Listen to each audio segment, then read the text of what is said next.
Okay, so last time you guys had finished off your missions within the three temples, gathering up the four crystals. You utilized them to not exactly teleport yourselves, but move you through shafts of light to the core of the world.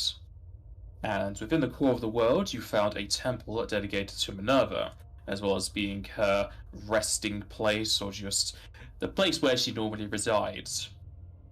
And even though a few of you had some uh, kind of drawbacks and not exactly having much faith in the deity due to it being her weapons that are causing the havoc, she explained to the group that it was not due to her own actions, that an outside force has gained control over her weapons.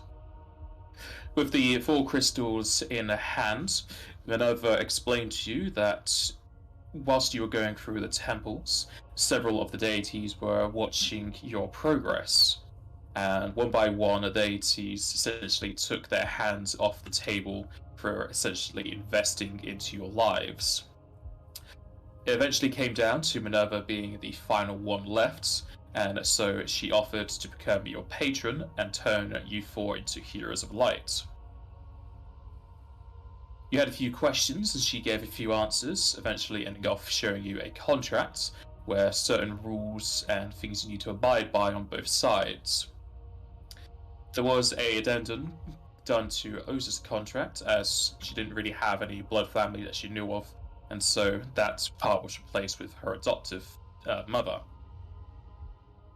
And everyone has signed the contracts, either on goodwill or hoping to find a loophole later. You all gained the Spec of Divinity, which puts you on a different plane than mortal beings, becoming not exactly ageless, but immune to the side effects of age and not being able to die to it, as well as no longer needing to eat or breathe. Teleporting back onto the mortal part of the planet, you met back up with the Elvan, who easily saw that your group had changed drastically. Returning to Nefel with their teleportation spells, you reported back to Lieutenant Corporal Wedge. Lieutenant Colonel Wedge, sorry. Let's figure out the other corporal. At which point you had a day to yourselves to rest, recuperate, and shift your gear around in preparation to start aiding Axel in taking down the weapons, as you were informed that Axel was having issues dealing with them on his own. During your downtime, you found that a side effect of your new forms of divinity, you were able to relinquish the emotional wave effects on the mortals on Aeon Gaia. Walking close enough to them would stop the emotional daze, and they would regain their emotions as well as a part of their memory. Though it seems that whilst they were in the daze, they didn't know what was going on. You fixed several of the people in the branch building, upon which they started to dash about and sort some more issues out. And utilizing this power, Joseph also returned to his hometown, fixing a lot of people in the mayoral house he made for himself, as well as his parents. And with them all back into the real world, as it were, it seems Stoneshaw's going to have no issues in the foreseeable future. Though there are billions amongst the world, so it would take you far too long to fix everybody, and you really got to get to the root of the issue. You had a final night of rest under the effects of a cottage to help speed up your MP recovery as well as any other damages you had taken. And during said rest, all of you had found a newfound willpower as you were able to fight back against any more visions and nightmares.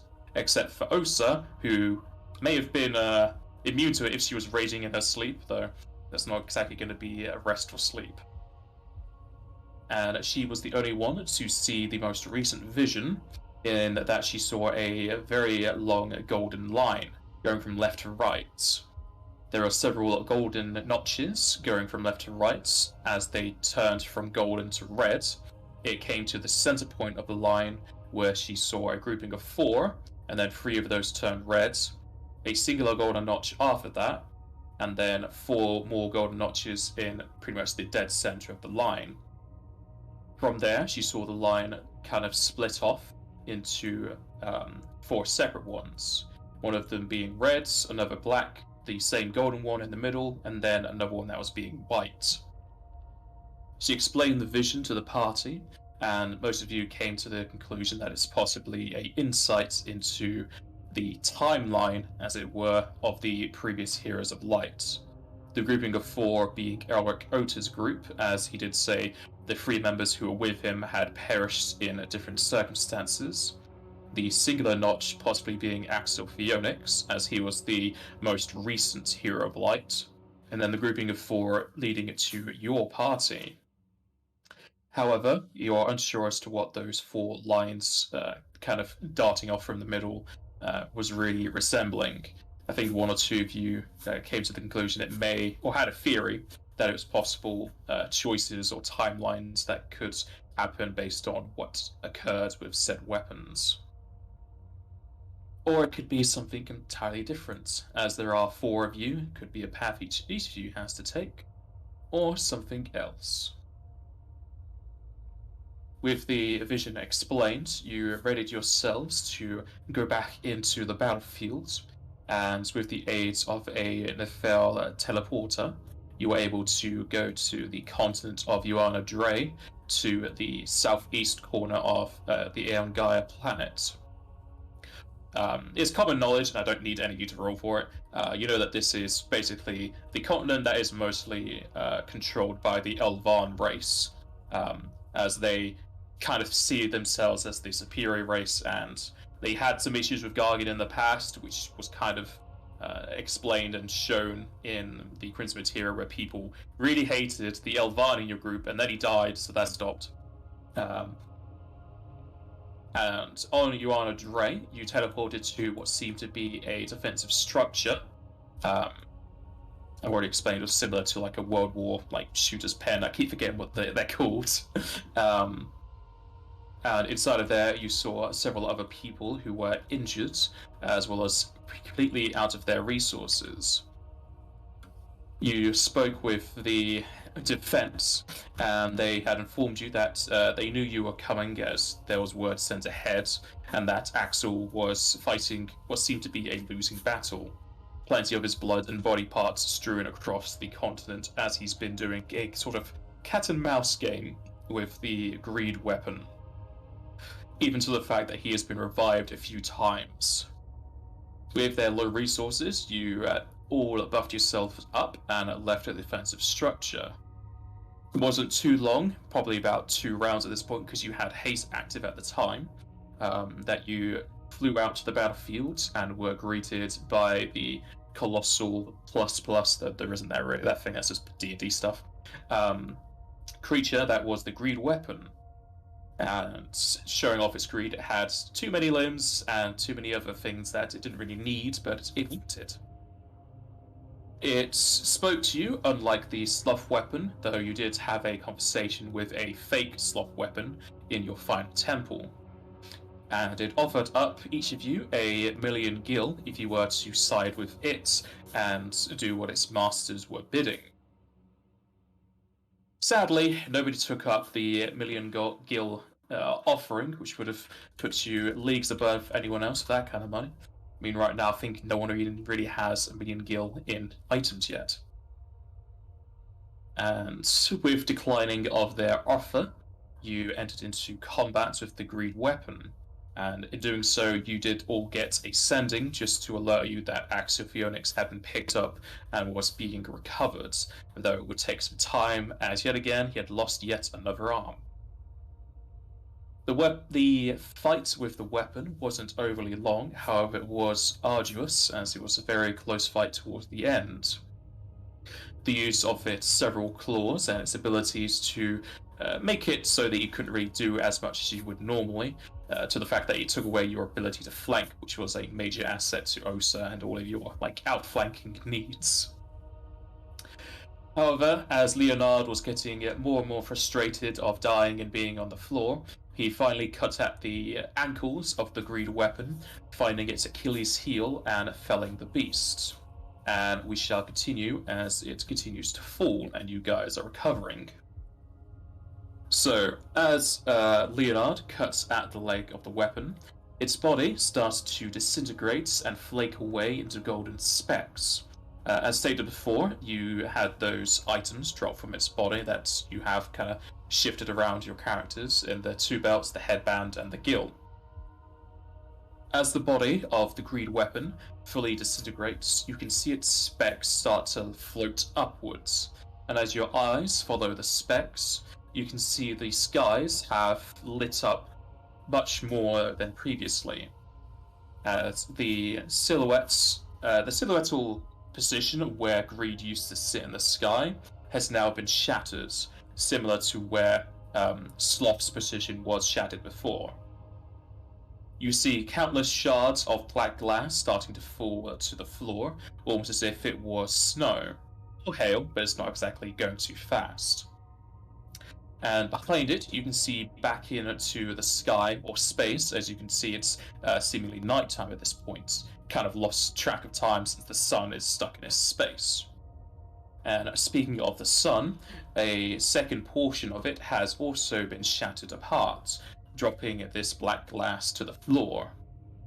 You can now see 2/7 of the sun behind it, with 5 segments still being in their kind of black design. Though with the light of the sun returning, the world has started to get brighter. The image, or the silhouettes, to the side of where greed used to be, starts to whirl, fuzz, and shift apart, seemingly preparing itself to enter into your realm. Though as long as you stare at it, it just continues to shake and waver. You're unsure of how long it will take to materialize itself, though you do know it is on its way. And as you see that image start to shake and whir, you can all feel yourself start to vibrate as the floor beneath you starts to shake and crack, if anyone is on the floor. For those who are flying, you can just see the earth start to go side to side. Along with this, you can hear large explosions and cracking of the earth off in the distance, as well as a deep rumbling under the surface. And how do you guys react? Here we go, check that out. It seems as soon as we slay one of these creatures, another one seems to come. Yes, let's go.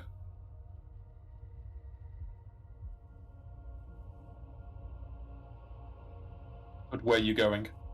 Well, is this localized at all? No, as far as you can tell, it's the whole area.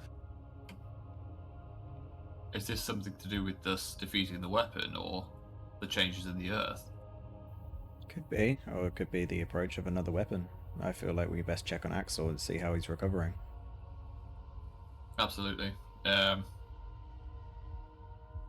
can fly up because I've still got about 20 minutes worth of fire body, so I can fly up and see if there's anything coming towards us.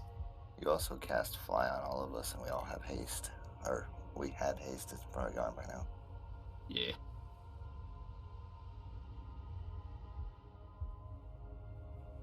If you want to go and check on Axel, I'll meet you there shortly. I just want to see if there's anything else coming. Let's go. Leonard not going to leave Iskandar's side. I don't think we should split up now. Okay, then we'll go and see Axel first. I just don't want to bring a weapon to his sick bed. But you can always fly up, have a look around, and then just fly back down, and then we'll all go together. Alright, let's do that then. We could all just also fly. I'll fly faster, that's all. If you are flying up to a... Is it really a vantage point if you're still flying because he's not on the floor? As you fly upwards, feel free to roll perception. Cool.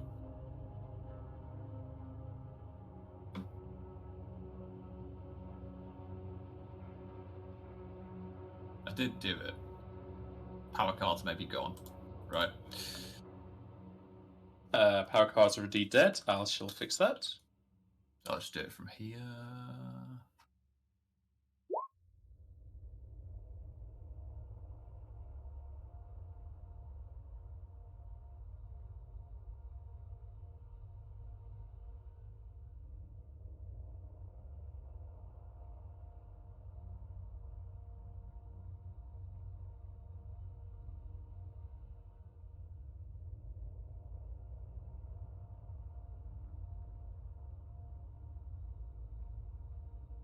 Okay, power card's back up.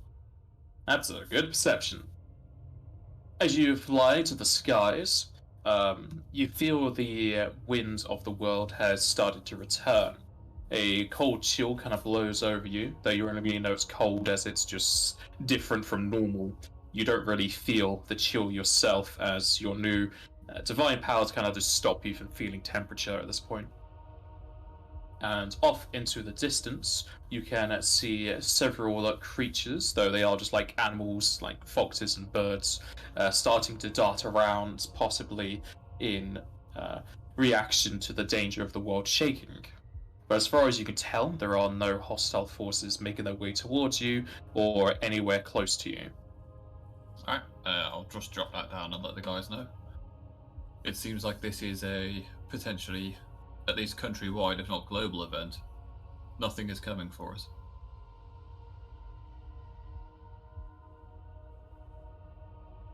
Let's meet up with Axel then, and then make a plan from there. Give me a second. I'm gonna send a sending to Lieutenant Colonel Wedge. Let him know that Greed is dead. Did you not give him a pearl? I did that, so I can use my shell to send a message to him. Okay. That's what I'm doing. Yeah, I thought you were meaning you were doing something else besides the pearl, but yeah, that's fine.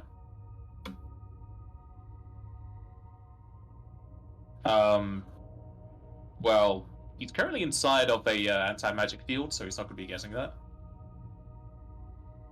Well, it happens. Just put it as voicemail. Whenever he steps outside, his pocket starts vibrating. Yeah.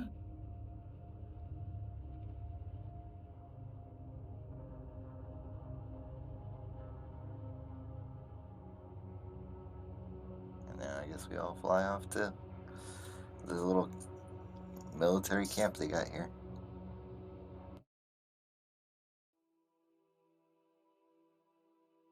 Okay. Flying back to the defensive structure, you can see that there are more people outside, kind of manning the defenses, as it were, patrolling around. As they see you, they all give you a hearty wave as you start to hear the cheers and thunderous applause of the defenders who no longer need to be fearing for their life. Everyone would just be able to look at Leonard and just see a visible smile across his face. It's gonna all just pass him on the back and say, "Well done, my boy, you've made it." It also sounds like he has food in his mouth. He's now gonna just like start having a tear in his eye.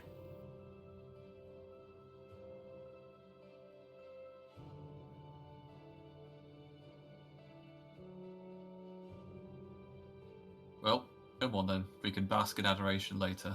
Let's just check on the original hero, shall we? Ah, yes, you're quite right.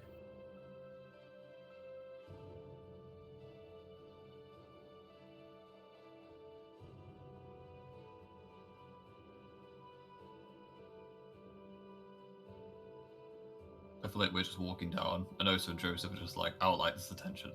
No.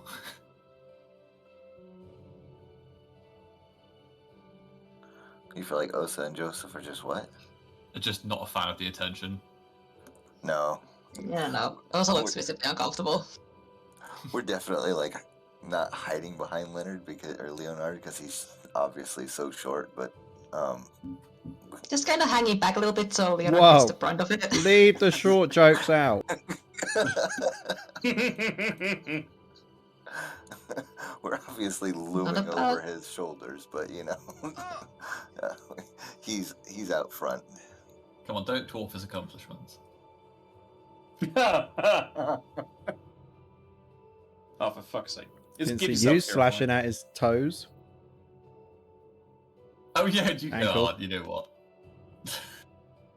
You did kill that last weapon by biting its ankles, effectively. Pretty much. Osa was a very helpful distraction, and also dealing a decent It's amount like of a little damage. chihuahua, he's biting ankles. I realized how to get there. He's like a chihuahua if it had chainsaws for teeth. don't they? Alright, let's go and see that boy. How many hero points do you have, Iskandar? 1. I just said give yourself another one for the dwarf No. joke. Yeah, I now have 1. Oh, you just leveled up to 20 though? Oh yeah, no, 2 then. Yeah, you always get one for leveling up. I thought I'd used it somehow. Yeah, let's leave the dwarf jokes out though. If I was a dwarf, I would have made myself a dwarf.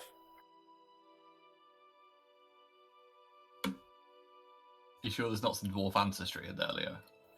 No, I really hope not. Anyway, There is the half-breed race in FFD20. don't give the GM any ideas. No half-breeds allowed. I'll eventually see my character sheet open, and just suddenly there's just a dwarf under the race. Oh. There you go. Stop it!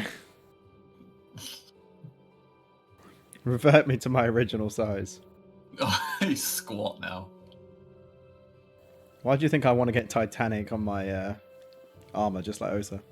So you could be I can normal be size a- like the rest of I us. can be a big boy. I mean, I could give you legendary proportions if you want, just so you could be big. Can we put permanency on that spell? No.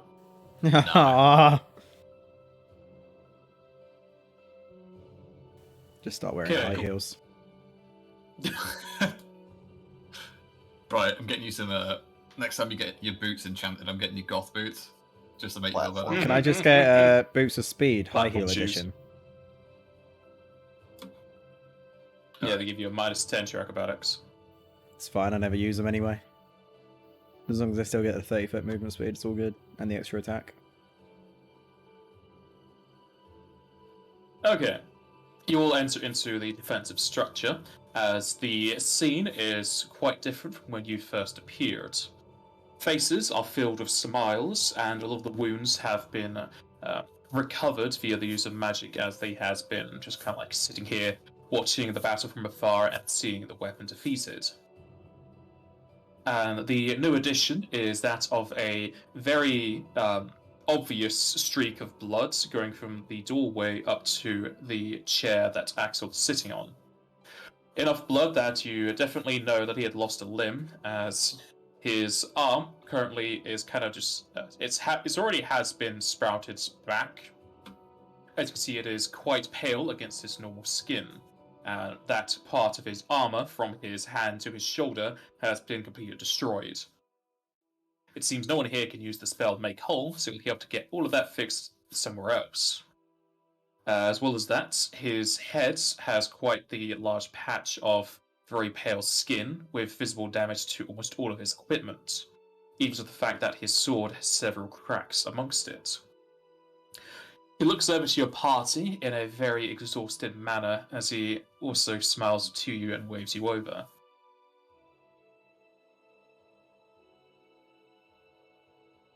We'll head on over to him.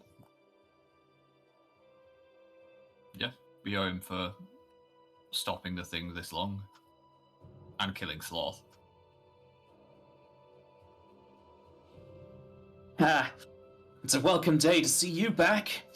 I see you all joined the ranks that I'm in.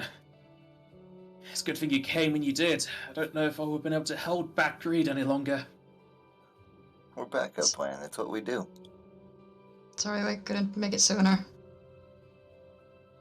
Indeed, we're in your debt for holding it as long as you did. No debts needed.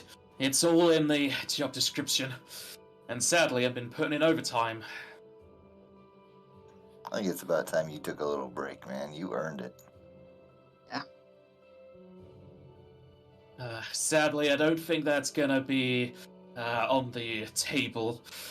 I've been getting some summons from Rama. He's been incessant in my head during the time against Greed, giving me orders and whatnot. And with the weapon finally down, he wants me to go seek an audience with him. Would have been nice if he contacted me before I started fighting the big thing. An audience? Why now? It's possible something's happening in the Pantheon. might do to something with you guys joining the ranks of heroes. Aside from that, he normally gives out contracts and orders. Strange, but hopefully you can let us know what happens. We've had a meeting with Minerva. Wasn't particularly helpful, but it gave us some stuff regarding the weapons.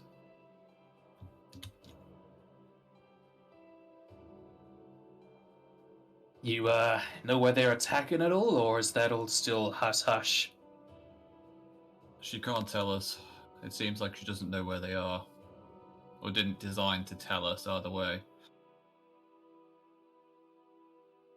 Well, I guess it's a good thing that Minerva herself didn't set them upon the world. It'd be very hard to fight back against a deity who's designed to do this. Not many up there would stop her, since that's her job. Very true. I still find it galling that we have to work for Minerva to destroy her creations, but she seems helping, at least. Almost penitent in regards to it. Well, they all got that eternal life, living for billions of years thing going on. I think their emotions and ideals are quite different from ours. Well, we're also in that kind of field of being ever living now. Yes, unfortunately. Sorry I couldn't give you much more information before going into that whole ordeal. Since you're now heroes, you now know we can't exactly talk about the contract unless, well, we're in a contract. No, you'll have to keep your specifics under wraps, and so will we. As far as I got from Rama, a lot of them are the same. If anything, they're identical, but we have good deities, I'd say, so maybe a evil deity's contract would be different. Minerva is neutral. It was very, almost clinical in the approach. Was Rama good to you?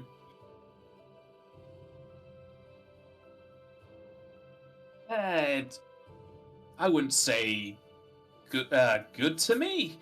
He gave me a lot of information and talked my ear off. I kind of wanted to leave, but I know what he was telling me was important.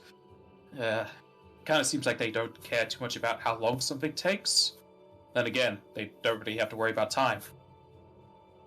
He definitely seemed to take a backseat approach to issues.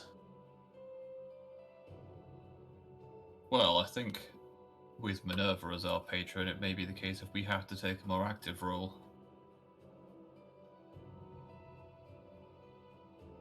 Well, she's all about reincarnation and revival stuff, yeah? I guess your missions would be more akin to saving the world from being destroyed, so she has to do less work. Something like that. Her portfolio is quite expansive. And of course, she's the greater god of this world. Nowhere else, just here. So I think our problems might be a little bit more localized than yours.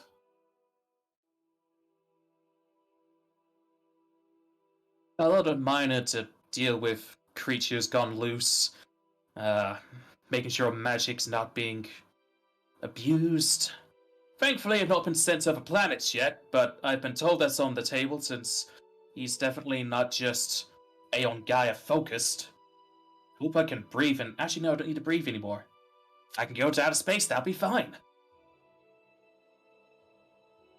Well, let's get you fixed up first. Is there anything we can do for you? It seems, these people's magics is all they can do for me.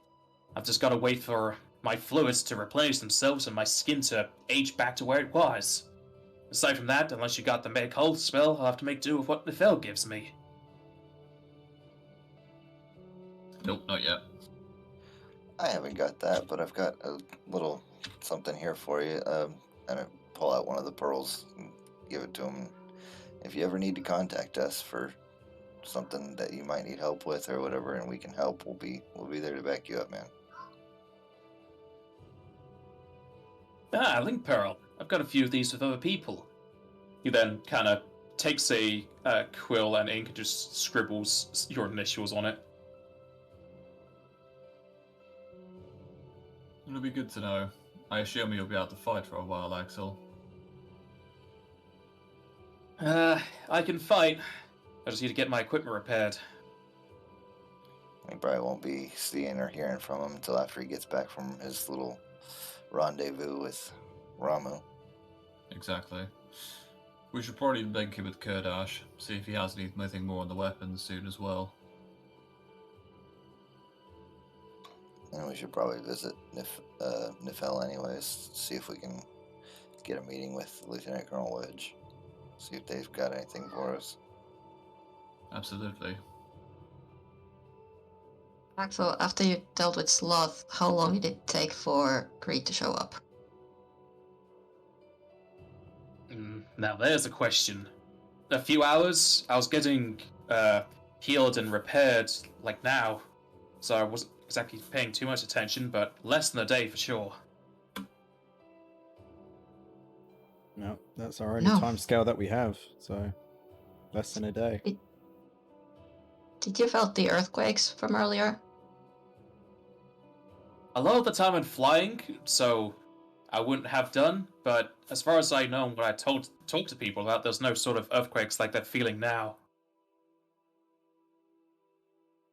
I meant to ask all of you, actually. The order in which you fought the original avatars of the Sins, do you think it's going in reverse? You never fought Sloth or Greeds, did you? Not from what we understand. From what you've told us, we've fought the avatar of Lust, Envy? Envy, and Pride? Pride. Yep. Pride, Wrath, and okay, it's in my head now. You've done Envy. Oh, no, you haven't done. Yeah, Envy, Lust, Pride, Wrath. You've killed Gluttony. Sloth, Greed, and Gluttony. You've already done as well. Yeah. So, the last thing you fought was the Titan Backbreaker. Would it stand to reason that our next Sin fight will be Lust? If this is going in reverse. I got no idea, man. Whatever. That doesn't seem to have like a set order at this point. I mean, Maybe. It's just a theory, anyway. Did the weapons talk to you, Axel? At all?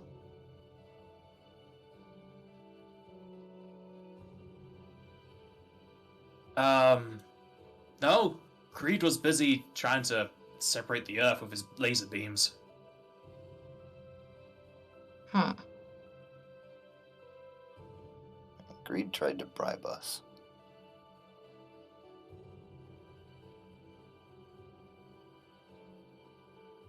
Indeed. Maybe it's that there are more of us now. Shifting the scales a bit. He did mention that it wasn't guaranteed that he'd be able to take us out because there was so many more of us. And when he was fighting Axel, it's one-on-one. Axel was quite powerful, but he is only one person. Very true. Maybe we'll have to face the other, but I think they're going to get stronger as time goes on. That's the order you did things in.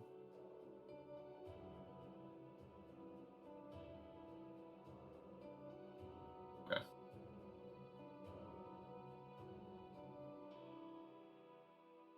Then obviously, Kumach was Gluttony.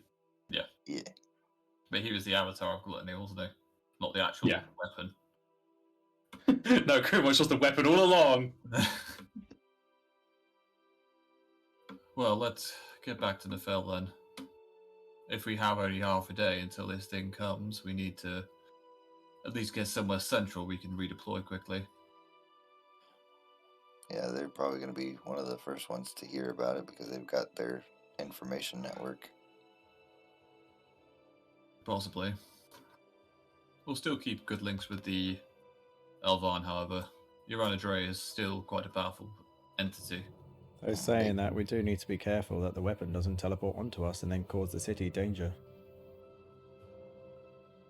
Indeed. For teleport stuff, what I recognized of Greed is that if he didn't see me teleporting, he didn't know where I went. It gave me some good time to get away from Greed at times. So we have to break line of sight with them, is what you're saying. It's possible, or it could be that they were doing something else whilst they were trying to find me. Maybe. These beams, you say he was trying to cut into the earth. Do you know why? I think he was aiming at me, but it seems like he had to go from down to upwards with it. Hard to say if he was trying to destroy a planet or just that's how his attack worked. See. We didn't see anything like that when we fought it. Well, the first time you met Greed, that's how his beam worked against you. Oh, do you mean Sloth? Sorry, yes, Sloth. Yeah. When you first met Sloth, when you teleported to the Fell, his beam the would big start beam. from the ground and then go upwards. Yeah. Greed didn't have a beam. So that means the next one has a beam. Maybe. Sure. Well. Leo, is there anything you want to say, or shall we leave Axel to rest and head home? Well, I feel like it's time that he rests. But not only that, if we've got a fight coming within less than 24 hours, we need our rest as well as reconvening with Lieutenant Colonel Wedge. Agreed. Let's go and find that teleporter. The greater mysteries of town magic are beyond me at the moment, but time will tell.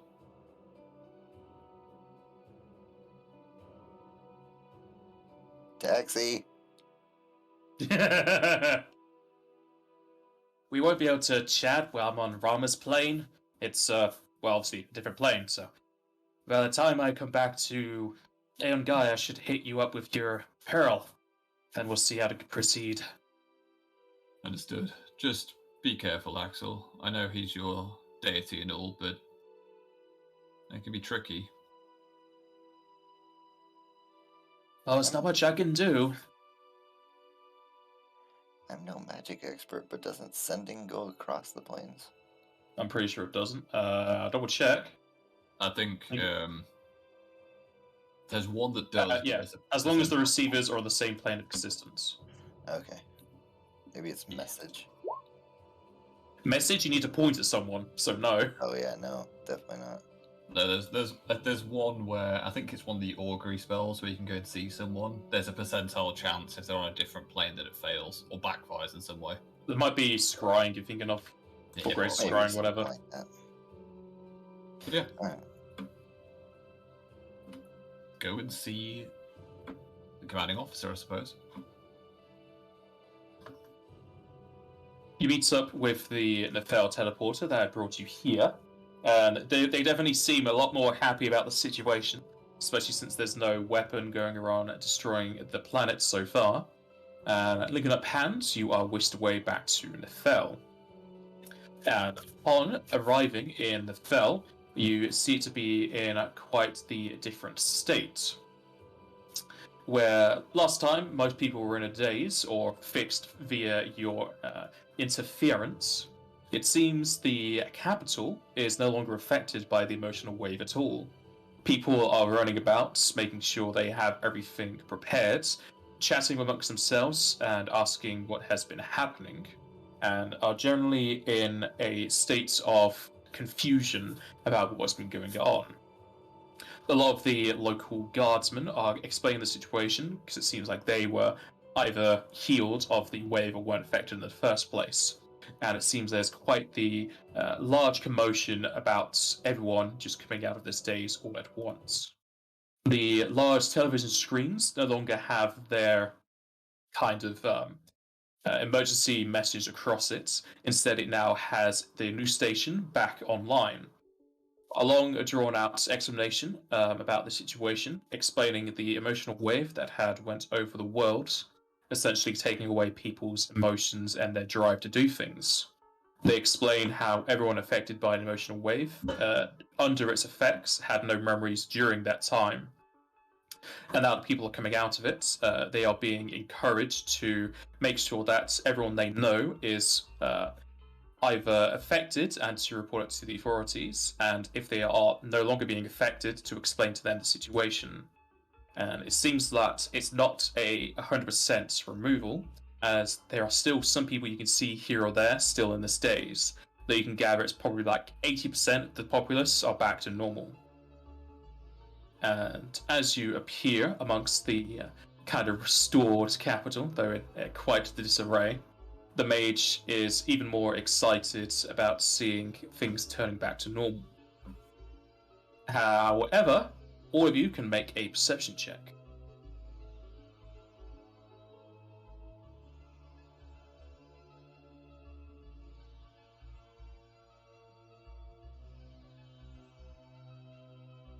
Yep, get the good rules out now. Go on. Good rolls. Rolled a 3. I rolled an 8. Good rolls. Now that you can see people moving about and being kind of hasty in their operations, you start to notice a concerning event. Well, not really event, but a difference in everyone. The black glass that has been shattered from space and falling down continues to do so. It seems to be like an endless snow, but it's not thick enough to be like blocking your eyesight. However, anytime a part of black glass touches someone, it seems to stick to either their clothing or their skin. As far as you can tell, either no one's noticing, or they notice it and they don't care because there's too many other things going on. And aside from that, you can notice that none of you have any of this black glass on you, even if you try to like turn around and show each other. Possible this is the essence of those defeated sins. It might be worth speaking to Wedge about getting some kind of, well, to want of a better word, umbrella principle set up.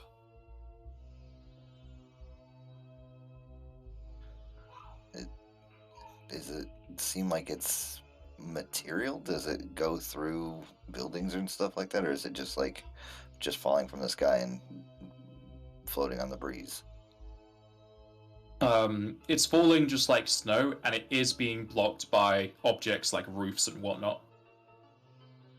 So the fact that you can see it's sticking to people's clothing, if they have like a sleeve, it's not going through to their forearm. But if their forearm is shown, it sticks to the forearm. Okay. Can we try to determine what that is doing to them, if anything? You can. I'll just say as characters you know you need to use detect magic, and then it would be a knowledge planes. Oh, baby. Iskandar, you're up. I put points in it. I mean, you put points in every knowledge. You True. can also explain to Joseph, and Joseph will help you. Nah, I rolled a 4. Are there not glasses of magical understanding in the party, or did you sell those? No, I'm wearing them all the time, so... Because it's just a case of you can give that to an ally, so that they can use it for the knowledge planes if they have it as well. Oh yeah, if someone else has good knowledge planes far away, I'll lend them to someone else. I've got a lot of ranks in it because of my headband. Yeah? Yeah. Go for it. I mean, feel free to go ahead. It's not you're not in a dungeon or fighting, so feel free. All right.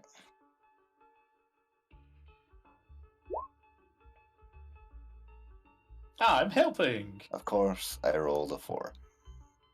Hey, get the bad rolls out. Nah, because that's the same Both rolled a punishment I 4. rolled. Yeah, we both rolled a 4. Alrighty, so as you look upon the black glass with your detect magic, I'm just going to double check what I wrote here is correct for the spell schools, because Pathfinder changes from FFD20.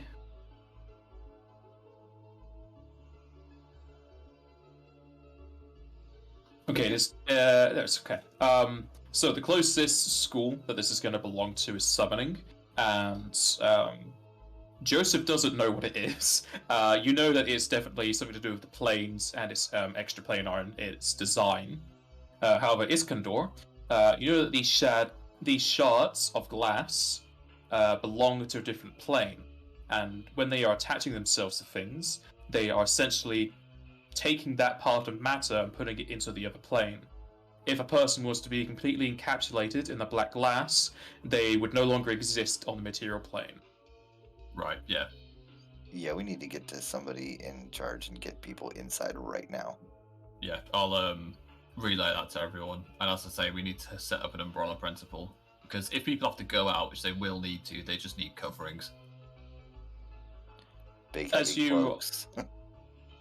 As you are explaining this to your party, the teleporter who's still with you, he will start to kind of chime in, and it seems like he cannot see the glass at all, and he's wondering what you're talking about.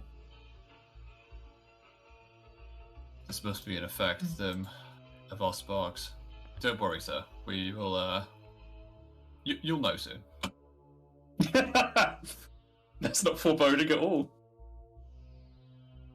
Best thing you can do right now is just get a heavy cloak that covers you from head to toe and keep yourself covered and stay indoors if you can.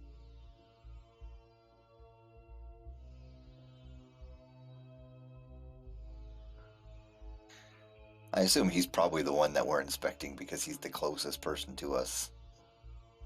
The mage? Yeah. I mean, yeah, you can tell him to twirl around. You can tell him to twirl around, and he definitely has the black glass on him. Not as much as the other people, because he was inside of the defensive structure whilst you were fighting the weapon, so he only has like a few on him. Out of interest, could we brush that off him? Like, can we touch it that's on him? I'm not saying we do this for everyone, but is it possible? You can try. Yeah. He's not going to stop you. You're heroes of light. You just potentially save the world. So yeah, go ahead. Yeah, just want to see if we can actually influence that matter. What's Okay, already on his skin? Iskandar, as you try to brush off the black glass, as you touch that part of it, your finger goes inside of it. As in, you're like putting your hand inside of a box. Right, okay. Could I see in it? Like, is it too small? You cannot see into it. It's just completely devoid of light. It's just black. Okay. It's not it's not reflective either. At least for like images, it will reflect like light shining on it, but there's nothing coming back at you, and you can Okay. easily take your finger back out again. Well, yeah, that was the second question. Is his finger still whole? Yeah, his finger seems to be unaffected by it. Like nothing happened to him when he was in there, and since you can't feel temperature, you didn't feel any change inside of whatever that was. I'm gonna cast True Seeing and see if that changes anything. Okay, Iskandar, roll me will save. Don't you worry about it. You've been bumping this up, have you? Where are we? It I'm just gonna get a check- 0 point. I'm just going to make sure I've not got any buffs on that I shouldn't do. Yep, that's fine.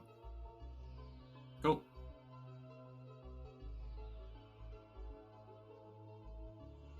It's on the way. Alrighty. Well, I think you pressed enter too quickly because it just became a string, so that would be 31. Yeah. Alright, you're fine. Well, I say fine. You can still roleplay as if you're not. So, as you use True Seeing and look inside the black glass, you see it as if it was a mirror portal. Looking through the glass, the small amount of it that there is, because it's just like a tiny speck, you can see a writhing mass of shadowy tentacles, though there's not enough in that one space to see any more. As you kind of move around your head to get different angles on it, you see the tentacles are extremely large, so much so that they seem to dwarf the size of the weapons. And you would need to have him have a bigger compilation of this black glass to get a better view. Iskandar will stagger back and go, oh! What? What happened? What languages do you know?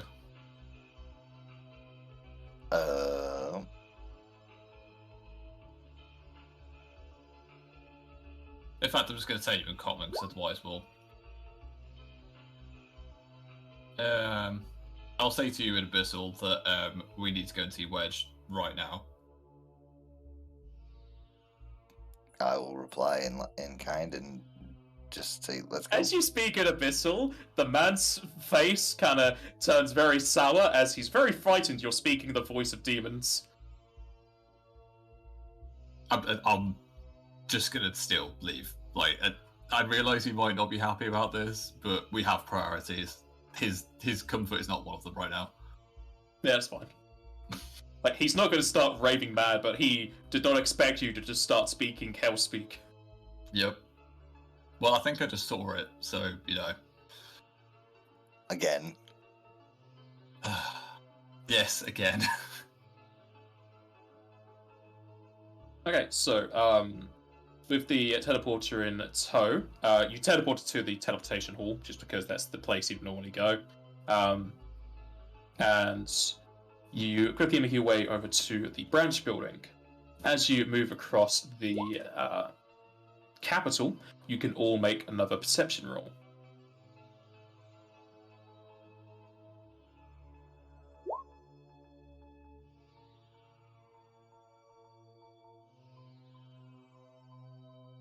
With the knowledge given to you by both, well, Joseph has a sort of knowledge about this, but now you've all been told about it, by Iskandar, you kind of have an eye open for any large clumps of this black glass. Thankfully, it's very scattered and thin, so it's going to take a very long time for this to make any sort of real-world damage. However, everyone except for Leonard, you can see sometimes where there's like a fly or something buzzing around, because they'll have like those lights that kill gnats and whatnot. You can see that if they fly into any of this black glass stuck to objects, they don't come out. This is very bad. I think this is what's been controlling the weapons. That hellscape and those tentacles. It must be trying to bring them in. Wait, hang on, tentacles? Look, I'll tell you when we get there. Whatever you do, don't let it get on you. I don't think we're going to be at risk being heroes, but there we are. Oh, hold on. Osa, I'm gonna cast Sending. I'm gonna ask you to tell your mom to not go outside. Well, I mean, it's a grove. It's mostly outside, but it's underneath the canopy. It's mostly protected, I think. Hearing that, Joseph will definitely send a sending to his parents using his link shell, telling them to stay indoors and if they need to go outside, to cover themselves completely. Iskandar looks a little bit like he was when he was a bit insane at this point. Like, he's okay, but he's a bit freaked out. If you insist, Osa, but I mean, I definitely warn her about it. that's all. If it's under a grove, that's why I'm concerned. They probably have less, well, natural shelter. They do have shacks and whatnot. Oh yeah. No, I mean, it's just, there's houses, yeah, but it's a tiny place. If anything, they have better protection because they have canopies above them. Whereas they're straight to the sky, so our place is probably better protected. it's not to But try. I can still send a warning to avoid being outside as much as possible. Yes, it's to try and get the word out sooner.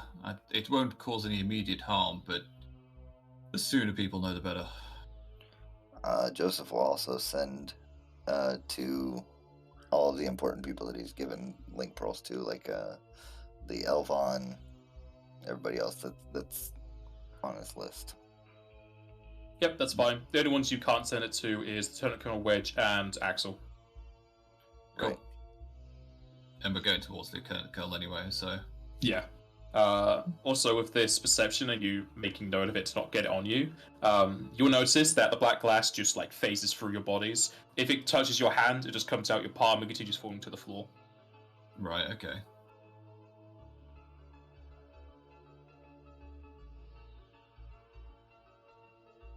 and you eventually make your way to the branch building that is definitely in what seems to be a large commotion.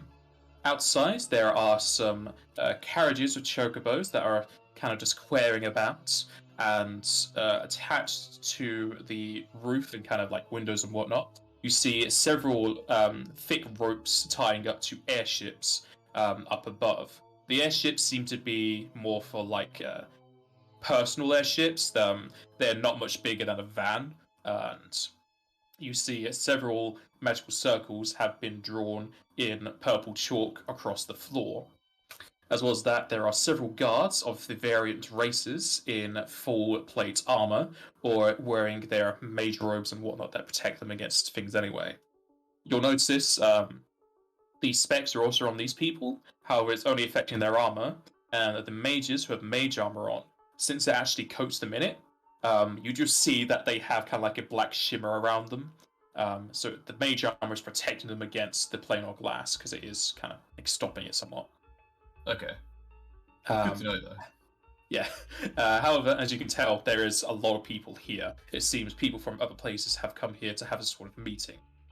As you approach, all of the guards start to give you their own different salutes from their different continents, as well as the mages bowing and whatnot.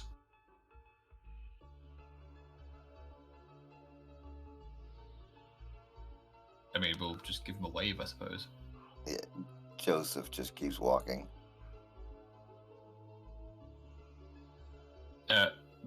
Walking past one of them, I'll just ask, whichever one's closest, have you seen the Lieutenant Colonel and his staff? Are they in the war room? Yes, my lord. Lieutenant Colonel Wedge is currently in a meeting with the Aeon Gaian Council. They are awaiting your presence. Please, go ahead. Is Althera with them? Yes, Mrs. Alfera is currently in the conversation. Excellent. That's it. Keep going. Making your way inside and through the branch building, the hallways are definitely lined with more of these guards all around. The ones inside seemingly have none of the black glass across them. It's possible they went straight from their vehicles to the inside, and the building is protecting them from it. The halls have been very rushedly cleaned, possibly through the magical cleaning concept over and over again, though the floors are kind of not exactly filled with mud, but you can definitely see a lot of feet going through here. And you eventually make your way to the office of Lieutenant Colonel Wedge, and kind of blocking the hallway down past the door is a very large adamantine golem who doesn't have any of the glass on him either. And it's so big, it's just like filling the hallway at the end, kind of blocking it off. As well as that, there are some more of these guardsmen, and as they see you, they all bow to you. A seemingly butler-like Elvan approaches you as he gives you a bow. Welcome, newly established heroes of light. I suppose you are here for the Aeon Gaian Council? Yes, indeed we are. I mean, that wasn't our original intent, but sure, we're here. Very well. I shall announce your presence, if you would follow me. He kind of waves over to the door as he starts to open it for you.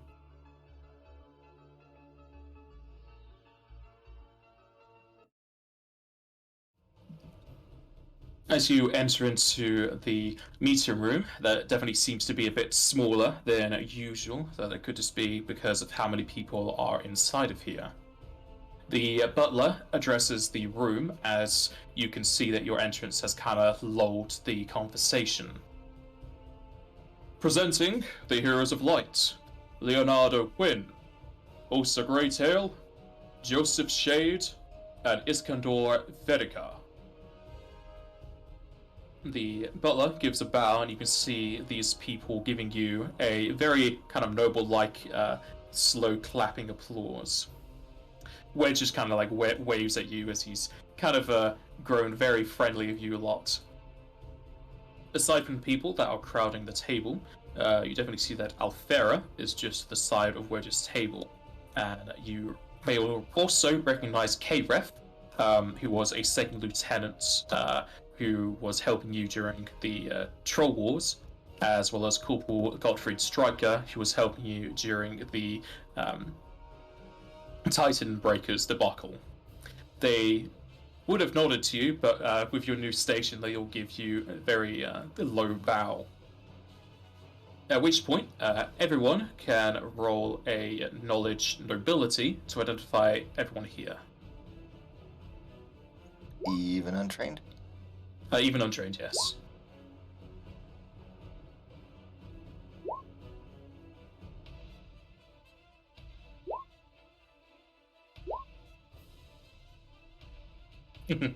Okay, so Osa being the not exactly nomad, but the person hidden away from society, doesn't know much about anyone here.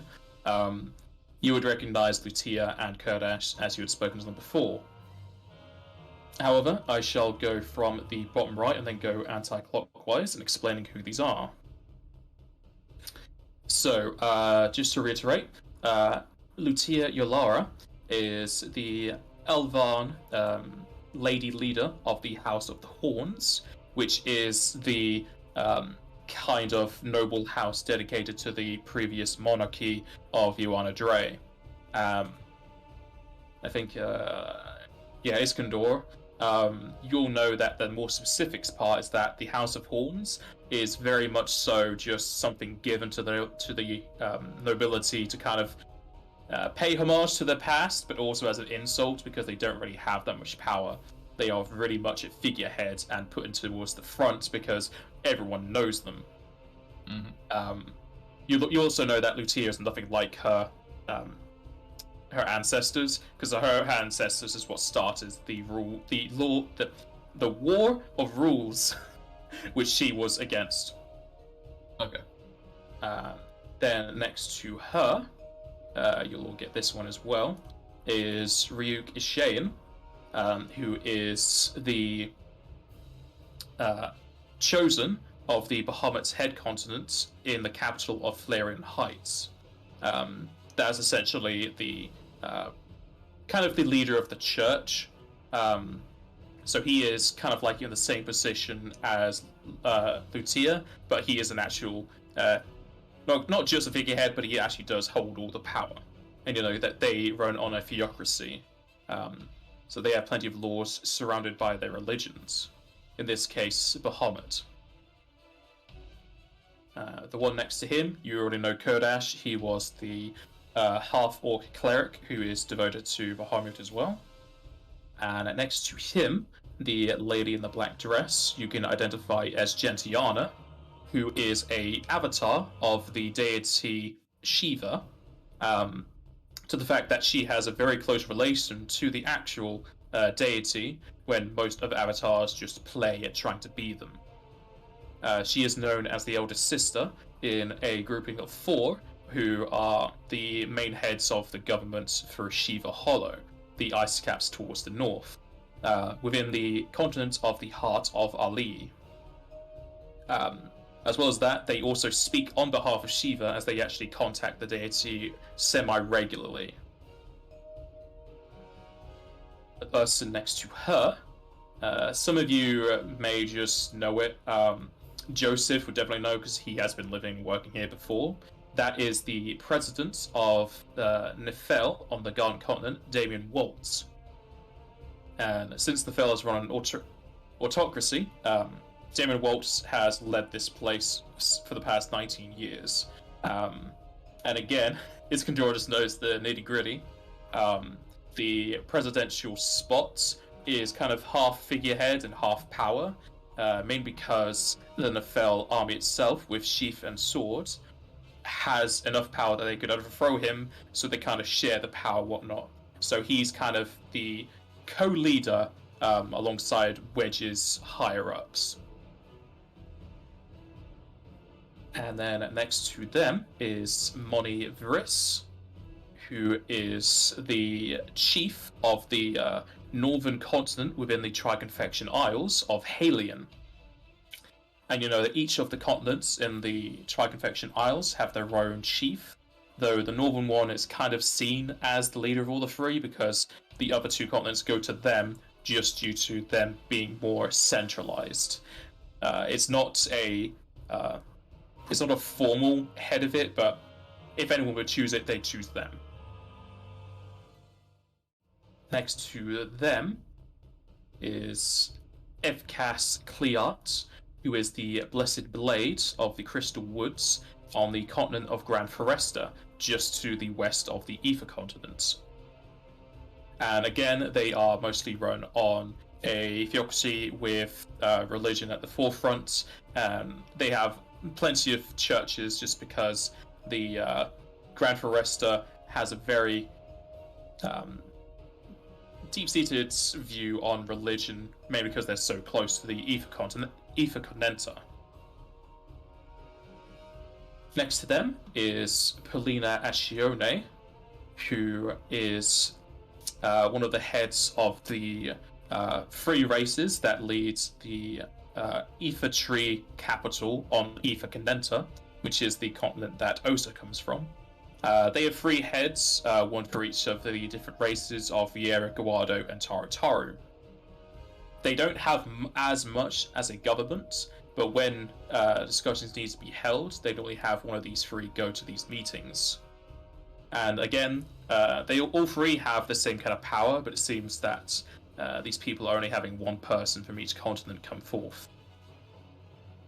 And then finally, sat at the chair is the Dwarven Queen Tuni Longcoat, who is the Queen of Kunla in the continent of Ivan Breus. And you'll know that the monarchies in the Ivan Breus continent have the females at the forefront rather than the males, so it's always the Queen first and then the King. And just as her beard shows off, you know that the longer someone's beard is on Ivan Breus shows their importance. So that no one can have a beard longer than the Queen, otherwise it's blasphemy and you go to prison. And that picture doesn't really show how long her beard really is, because I can't hardly find pictures of dwarf females with beards. It's doing the Rapunzel thing, where you just braid it on each short.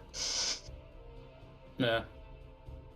Which is kind of just annoying because Tolkien's dwarfs have females with beards, so I don't know why there's not more of these images. So as you identify most of these with Osa, just be kind of like, who are these people? You can probably like whisper to her. Yeah. You can identify that there is at least one leader from every continent here.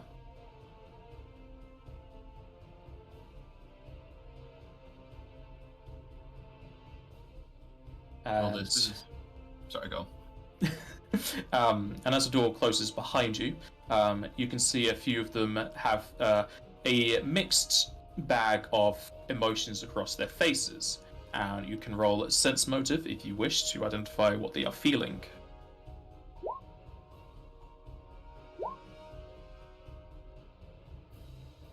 Go on, Leo. Show us them skill points. I rolled a 2.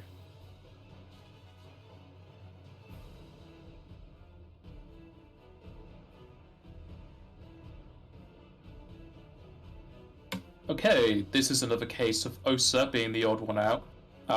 Osa, there's too many faces here for you to get a real gauge on, as well as the fact that you're kind of like an introverted character, so it's kind of making you uneasy with all these people. Very comfortable and very out of place in this room with all these important-looking people that she has no idea who they actually are. They just look very important. She doesn't know what to do with herself. Whereas the other 3, you can tell that quite a few people here don't exactly know why they're here or wish they weren't here. This is especially prevalent with Gentiana. You can kind of guess that she doesn't want to be here because this seems to be a meeting of leaders, and she is a direct connection to a deity, which kind of puts her in a weird position.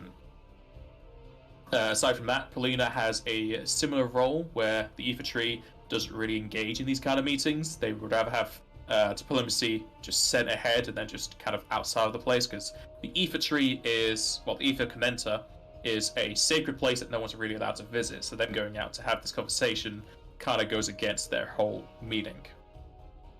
On the other hand, you can see that Lucia is very comfortable in this situation, as if she has had these conversations many a times before, and she's kind of taking a backseat to the conversation as she knows she's a figurehead.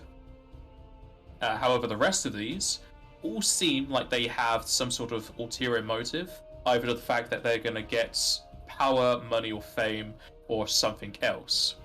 It's not exactly a scheming atmosphere, but it definitely feels like they know they can get something out of this. And thankfully, there are no hostilities being shown in their body language or their voices. It seems this is very amicable, and that might be to do with the whole weapons thing, but they're definitely having a serious conversation about something. Now, as you know about all the characters here, as well as their kind of dispositions, Wedge will raise his hand and start to speak. Welcome back, Heroes of Light. It is good to see you all arrive relatively unscathed. As you can see, we have gathered up the leaders, or at least single leaders, between all of the continents. There's been quite a few developments whilst you've been away, and whilst you have been busy sorting your businesses out.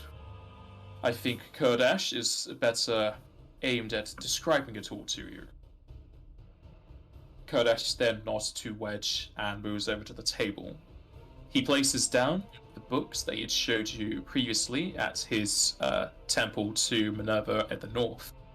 This one is currently flipped to a page showing some more imagery of the weapons. Joseph is going to hold up his hand real fast.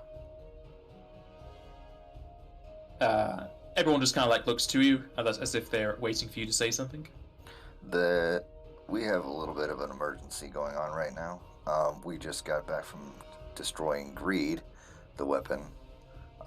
We are newly minted Heroes of Light from Minerva, and part of our mission is going to be to destroy these things. However, when we arrived outside, there is some sort of void glass falling from the sky that not anybody else but us can see.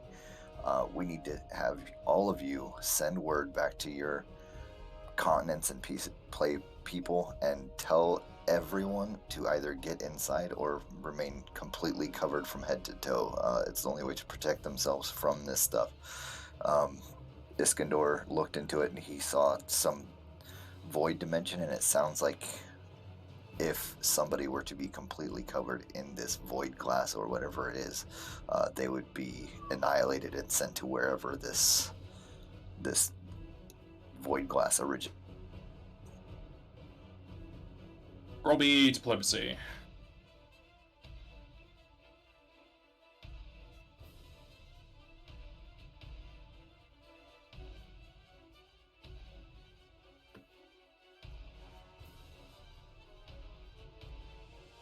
The people here all listen intently to your words, though you can immediately see that there is quite a bit of, not exactly distrust, but non-belief in their eyes.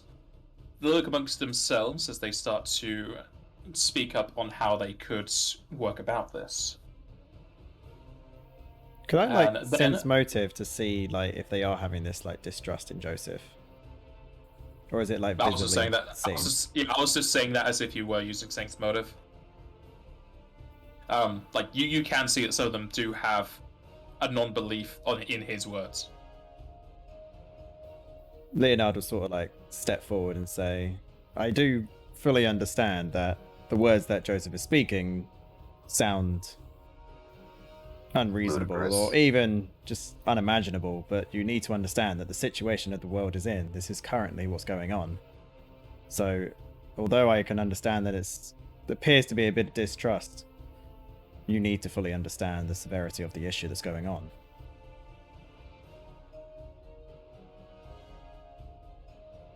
There are at least 3 people in this room that can vouch that what I'm saying is not a lie.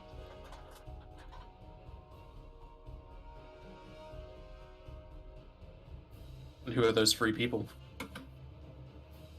Well, Wedge, Lucia, and Kurdash and Althera all know me fairly well, and they have no reason to believe that I would be lying to them.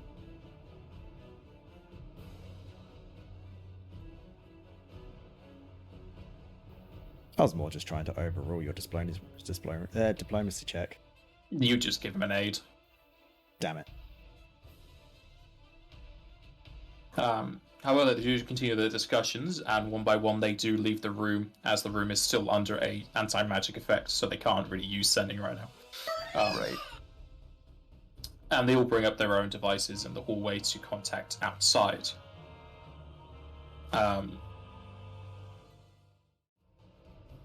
And unless anything happens during that time, they will all make their way back into the room. In the meantime, I just walk closer to the table so I can get a closer look at what Kurdash is getting out.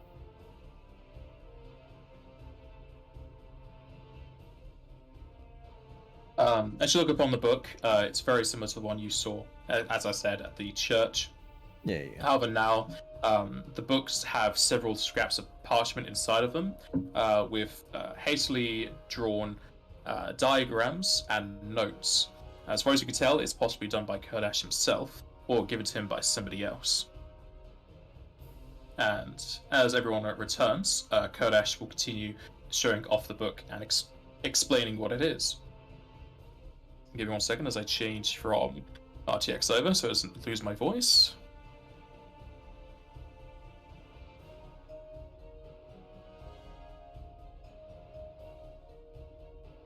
First off, I would like to say it's good to see you all hearty and well, especially with a aura of divinity around you. I'm glad our aid was able to bring us 4 more heroes. Now on to this information.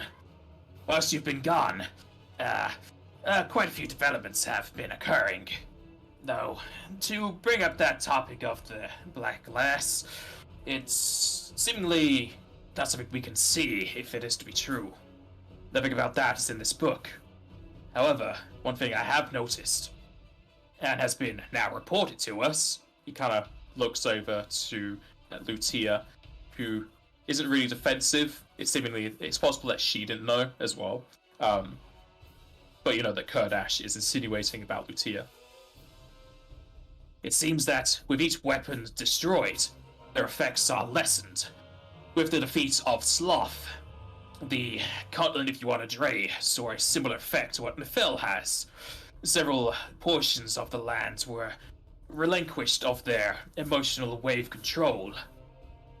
And with greed being destroyed, it seems Gargan has the same effect.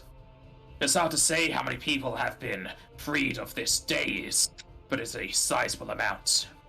If I were to guess, possibly a 7th for each 7 of these weapons you destroy.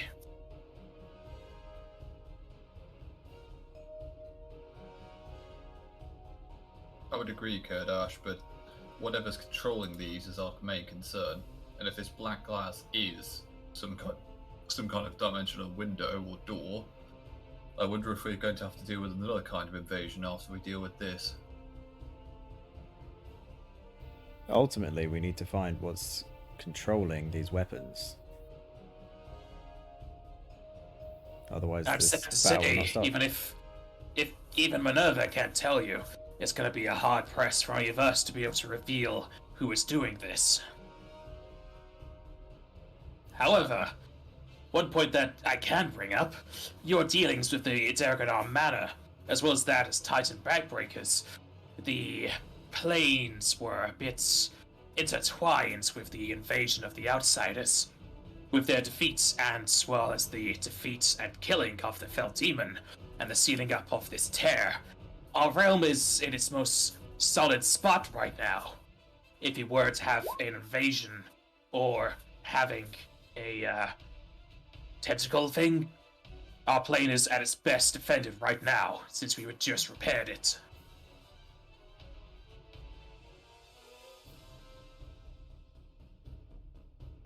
Best defended doesn't mean impervious, but I take your meaning. So, what are you all here to discuss then? The defense against the weapons or something greater? There seems to be a bit of a charge in the air. We can get onto that in a minute.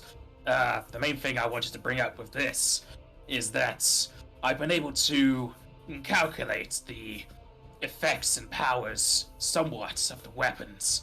seeing both Slough and Greed and getting a good amount of detail from your group, bystanders, and Axel, it seems they are especially growing in strength as we get down the line. The next one will be the strongest so far, and will continue doing so until we defeated them all. If it is to go in the proper order, I believe Lust will be the next one to show itself. It's gonna do fist pumps a little bit, but yeah, cool. Lust, you say. Do we know its specifications? You showed us the book before, but you say you know a bit more about them.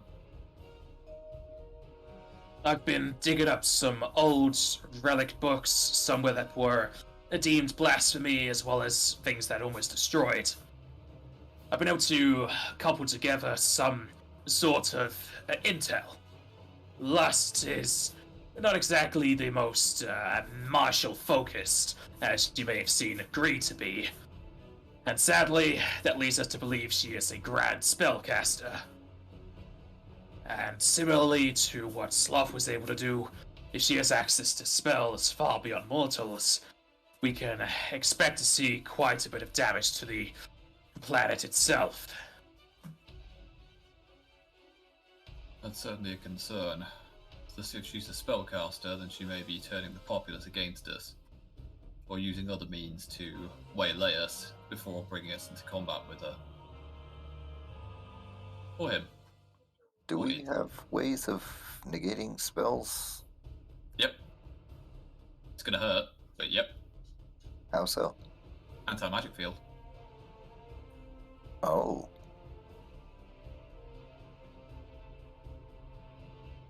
It's only a 10-foot radius around us, but yeah. Is it gonna be big enough for this weapon? No. If it's yeah. No.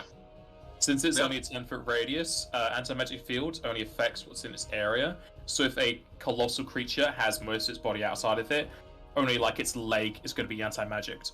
No, and I don't really have a way of expanding it in any way. There is enlarge, I think would work. I'll double check. It would only increase it to 20 feet. I'm pretty sure. Heighten? No, height increases spell level. It's enlarge or widen. Widen, that's the one I was...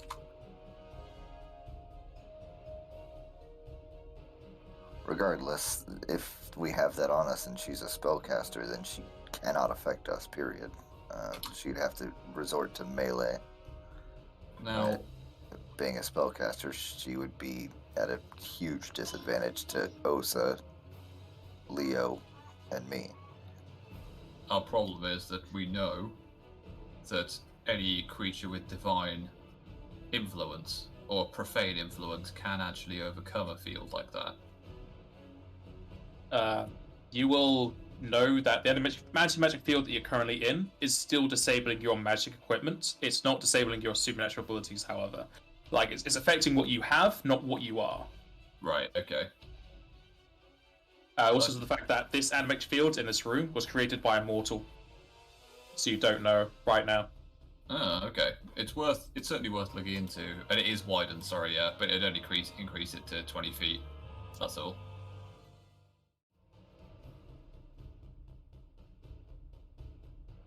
We have some counter reaction against magic. I take it none of you have the legendary items that allow people to negate magic hanging around, do you?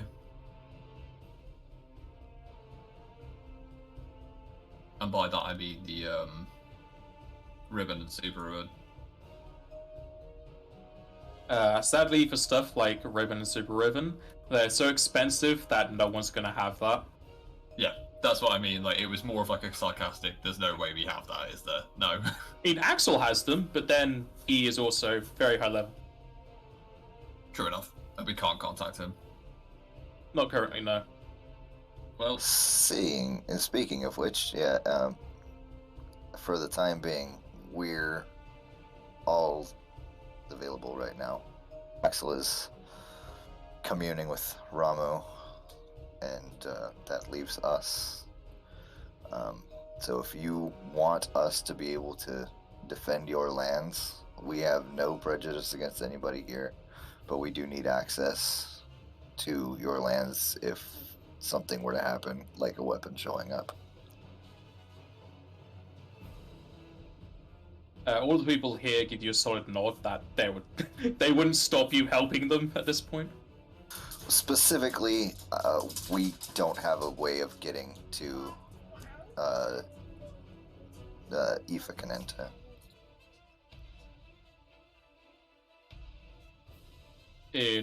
What do you mean? Well, I mean, you have to have a specific way to get there, don't you? Like, you have to have a seal or something like that that allows you to teleport in. That might be just a grove. No, that is for a lot of Ifakanenta. Ifakanenta itself is protected against invasion like that.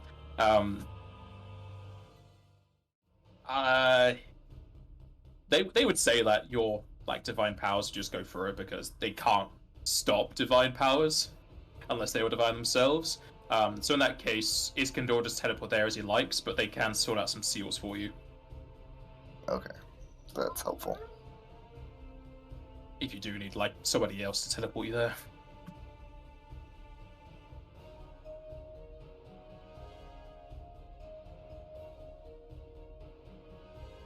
And with the discussion of the foreseeable weapons, Damon Waltz will start to speak up as he moves towards the table. Aside from our discussions on these weapons, this council was formed with a particular issue in mind. For so long, the Gargan continent has had but a single hero of light guarding it, and alongside whatever rules and laws you need to abide by, the power scale of the world is quite shaken whenever more heroes appear. Many of the leaders that have come to this table have brought concerns about where these new heroes will lie. You've all had many dealings with Wedge himself, and to that, he has been amply rewarded for aiding in your ascension. Kind of like looks over to Wedge, who kind of has a sweaty brow as you see a lot of commendations been put onto his vest, so much so that he doesn't think he needs or deserves a lot of them. He has more metal than leather on his chest at this point. Damon then looks back to you while he continues. As you have such a affinity to the Garden Continent, the other leaders here have come forward asking for where your allegiances will lie. Lutia has brought up that you mentioned about being not exactly mercenaries, but free agents to work where you will and help all. However, he then kind of looks over to Moniveris, who walks closer to the table as well. We all believe that if free agents with power such as yours, divine intervention, not coming from a deity whose ideals aren't towards the greater good or to the expansion of the planet and those that surround it, it will cause quite a disturbance, not just amongst the leaders who will be preparing for wars if you were to choose more of a friendly disposition with a continent over another, but if any of you were to be apprehensive for whatever you do. The Triconfectionals are peaceful, though if there are 5 heroes for just the Gargan continent, there would certainly be misconceptions about what you would do with such power. I'll tell you one thing. We may have been born here, but I take my job as Hero of Light that I just got as a hero for the world, not for a particular place or a particular person. Nobody in this room controls us. You can ask for our help, and in fact, I will give each and every one of you a link pearl that will give you a direct connection to me. And if you need help, we will be there. But we will not be used in any wars, and we will not be helping with any such conflicts. Ethicus then speaks up. I understand your meaning, my boy. though free agents are quite the disastrous effect. If it wasn't for us leaders, we would have all out war just for having 5 beyond the world. But if you don't have any allegiance to anyone, it will have quite the adverse effects amongst the civilizations that we control. There have been many arguments about the Axel Phoenix hero currently going across the continents with his aid. We even had an uprising on the Grand Foresta continent that the church should do something about it. His aid on both Gargan and the Triconfection Isles has brought into contest his allegiances if we were to be attacked by such dreaded forces. The deities have hands in everything, and even they have their allegiances to the continents. Shiva Hollow has Shiva, of course. Bahamut's head have Bahamut and Ifrits, and so on and so forth to the other continents. We don't ask that you aid us in wars or be our weapons itself. However, each continent would prove to be less ferocious in their demands if each one had their own. And so you simply want to capitalize on what we've earned? This sounds like a lot of bullshit politics. Tuni Longcoat will then speak up. Her face has a wide grin on it, and she's still drinking from a tankard. I'm on the same side of you, heroes. I don't believe we should be making any alliances such as this, or having you be under our lock and key. You should be free to go where you go. However, even I know the power of a single hero can do, both to morale and to the dark forces of the world. It might be politics, yes, but it's not just us. I would say, fuck all of this and do what you wish, but the populace, they'll do as they wish, and we can't control them completely.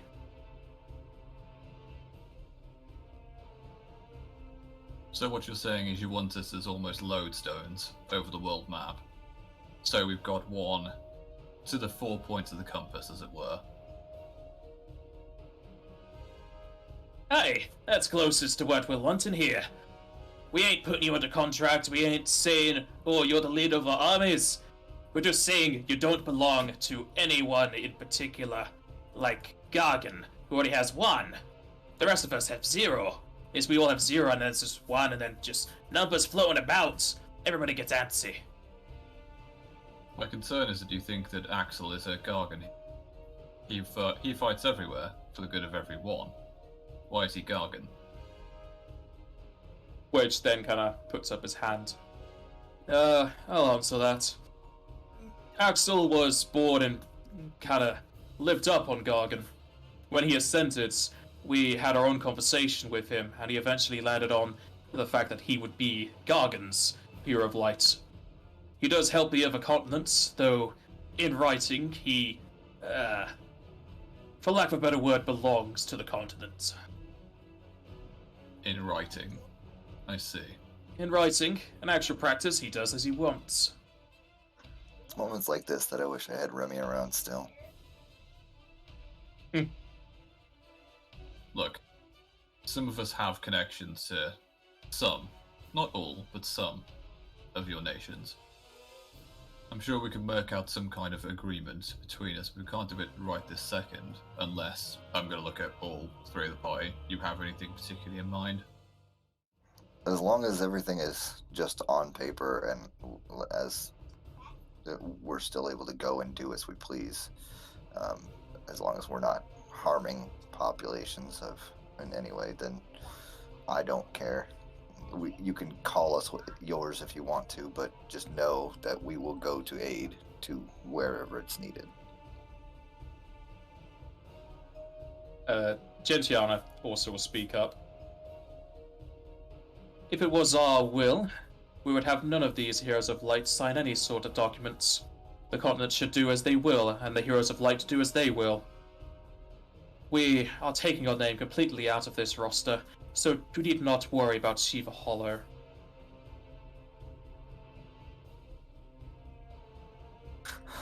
That remains the fact that there's only 5 Heroes of Light. Gargan has 1, and the rest of us are unaccounted for, which is going to leave somebody else without.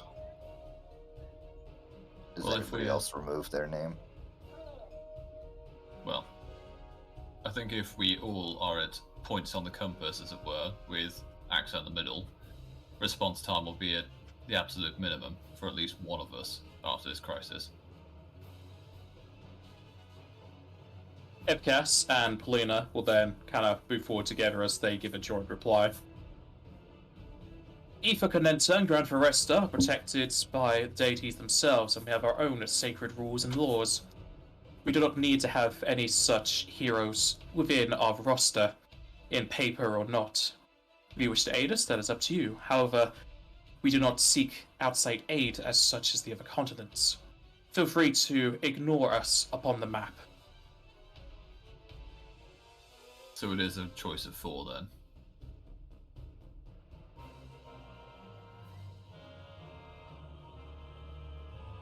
Character, it's Joanna Dre, Triconfection Isles, Bahamut's Head, and the bottom left that I can't read. Ivan Braeus. That's it. The dwarves, yeah.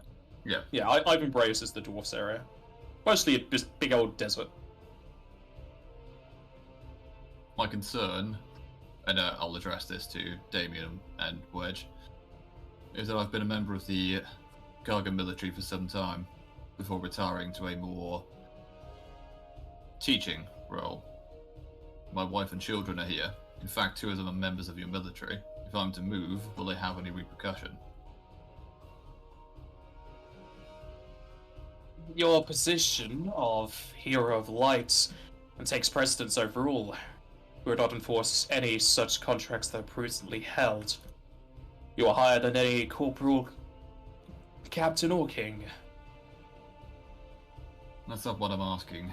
I'm asking would they be able to, at the very least, be able to continue their careers or lives as they choose, wherever they go.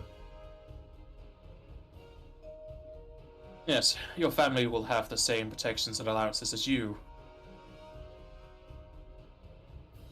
I'd also like to point out that I just recently built a house here in Gargan, and even if I'm claimed by somewhere else, I may spend a significant amount of time in my hometown.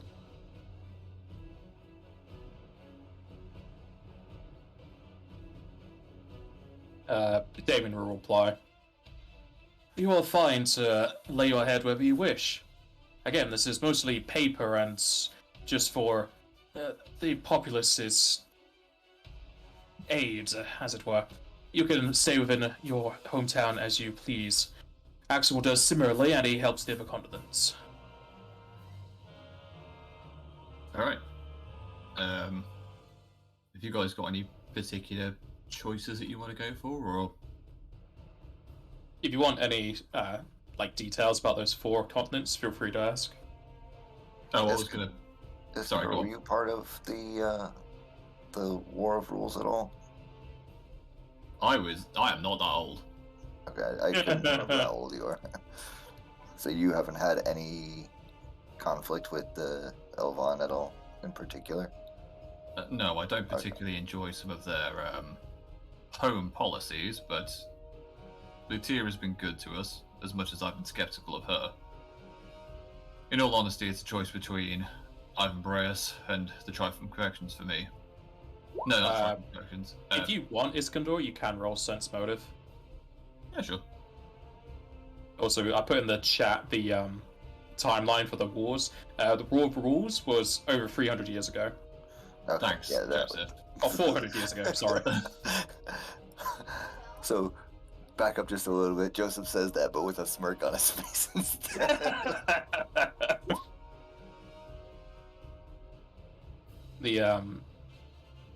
Even to that fact, Lutia wasn't even born during that time because she's only 116. Yeah, it would be her ancestors that were there during the war. No, of she's Rule. 168. Sorry, so still, she wasn't even born during the time.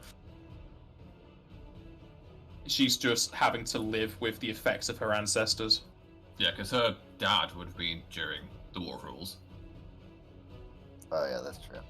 like the tail end of Just it, I out of imagine. curiosity, how much do these figureheads know much? Do they know anything about us as people, or do they literally only stand by us by our title? It's a pretty good guess. Everyone here knows who you are at this point.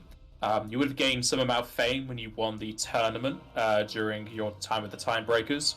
You were also publicly known as the people who helped take down Backbreakers, because that was kind of just hard to hide at that point because you talked to so many different members. After that, people eventually found out you stopped the Daragon Manor, and now that you're Heroes of Light, it's kind of the whole world knows who you are. So That's Leonard, also Brief on us. yeah, Leonard and Iskandar.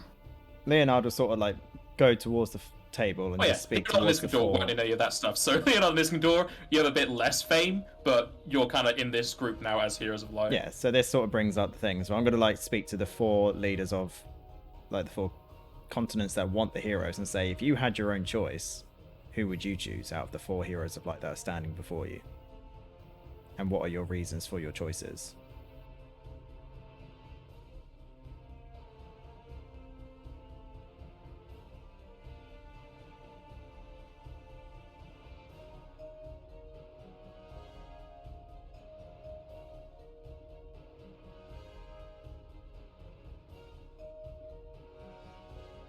Iskandar is going to be very out of place here, because all 4 of the people want to have Iskandar as their Hero of Light.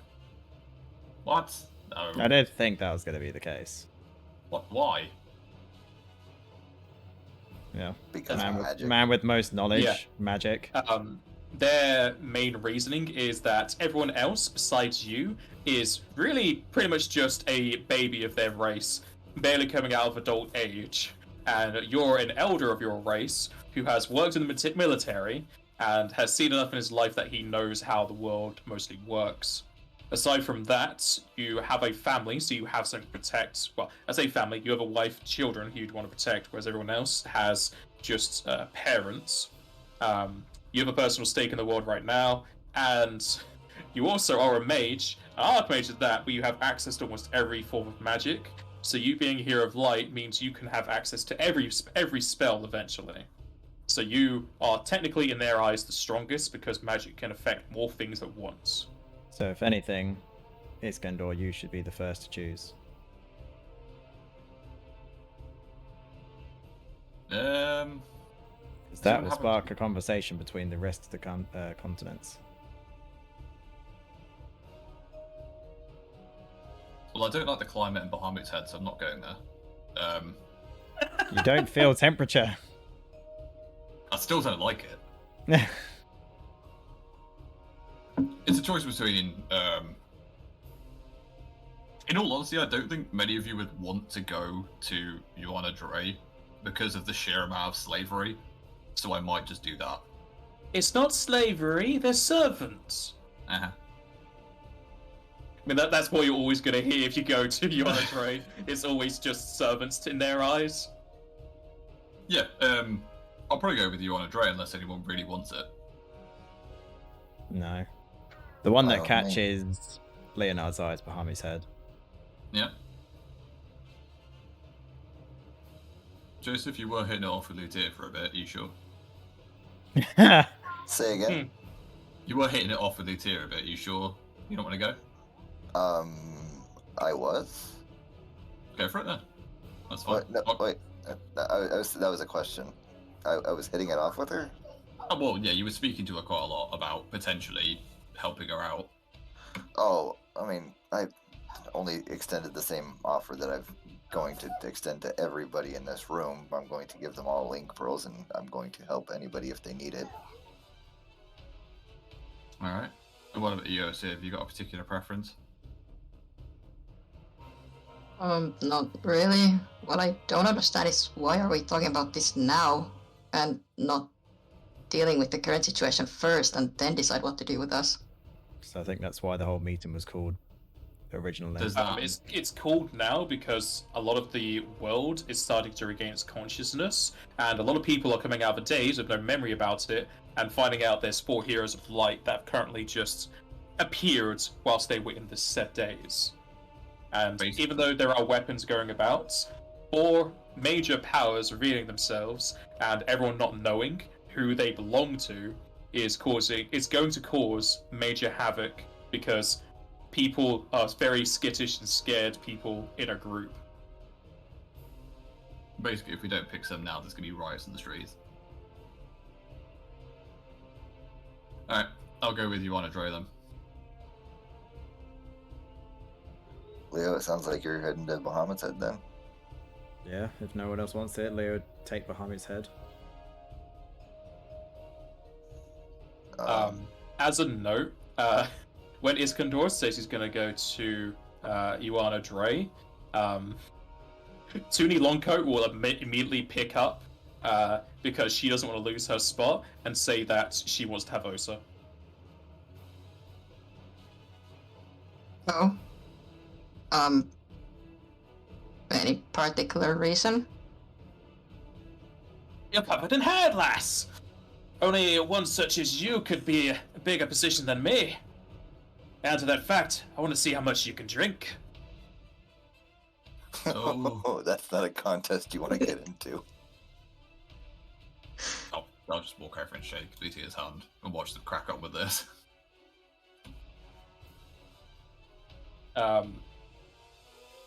Did I give you the result of that sense motive, Iskandar? Because I think people were No, talking. absolutely not. Okay, so at this point, you can easily tell because you've been talking with Lucia for the past 3 days or so, your own knowledge about her current position, and eventually just joining her, becoming the Ioana Dre's Hero of Light. You think you have a good sense of her personality at this point, and she is incredibly apologetic about the situation, and that she has no power over anything whatsoever, and she's being forced to do a lot of this stuff, and you can tell she's just very sorry that you have to do this. Oh, don't worry about it. I fully intend to catapult her to the top of society when this is all done, but there we are. You stay at the monarchy. Basically, yeah. It makes you feel any better. Her house has something to do. Well, her house originally had the slavery because it was the monarchy's idea, but her house doesn't deal with that. The House of the Tail involves in the slavery part. Yeah. I guess that leaves me with Tri-Confection Isles. How you'll like it there. Who is the leader of the Tri-Confections again? These three. Everest? So there's one for each island. No, No. Moniverse is the. Oh, he's the north. Sorry, I'm thinking He's the about northern one. this is She. Yeah. Monivris is the leader of the northern continent of the Tri-Confection Isles because they have one for each continent, but they only were allowed to send one of them. Oh, yeah. Sorry, I've completely misheard that. Fair enough. So there you go for that one. That she is the only one for the Tri-Confection Isles here. She leads Halion, which is the northern continent. So, Leonard will walk over to Ryuk and hold out his hand to shake.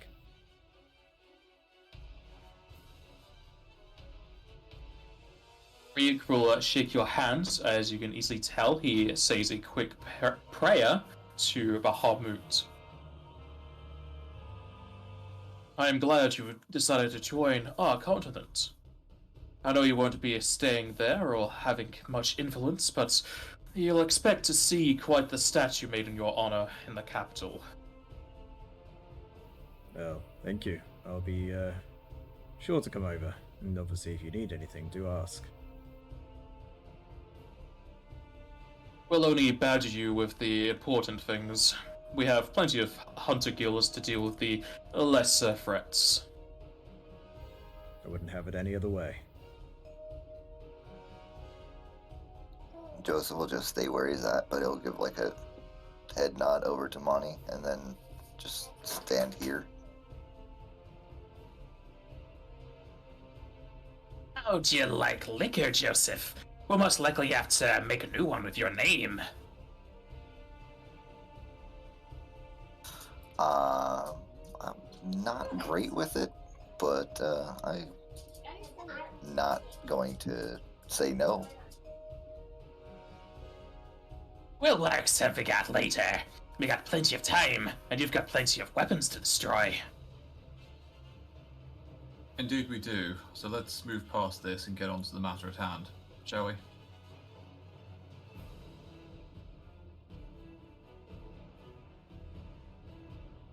The 4 heads that you've all chosen yourself, can you all just put in the chat the continent that you're aligning yourself with? Can't spell you on a Dre. Copy and paste it. Oh yeah. It's in the chat for a reason. So I know some of these would be hard to write down.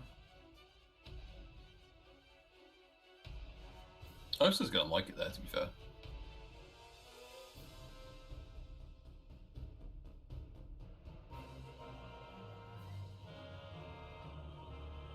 Alrighty. The 4 respective heads all make notes as they pass them off to their own butlers or staff members as they start to alert their continents. So far, you have not written anything down. This is all a verbal agreement, so they'll have to sort stuff out after the weapons are dealt with. But they'll essentially be alerting their higher-ups and eventually the populace that this Hero of Light now protects said continent.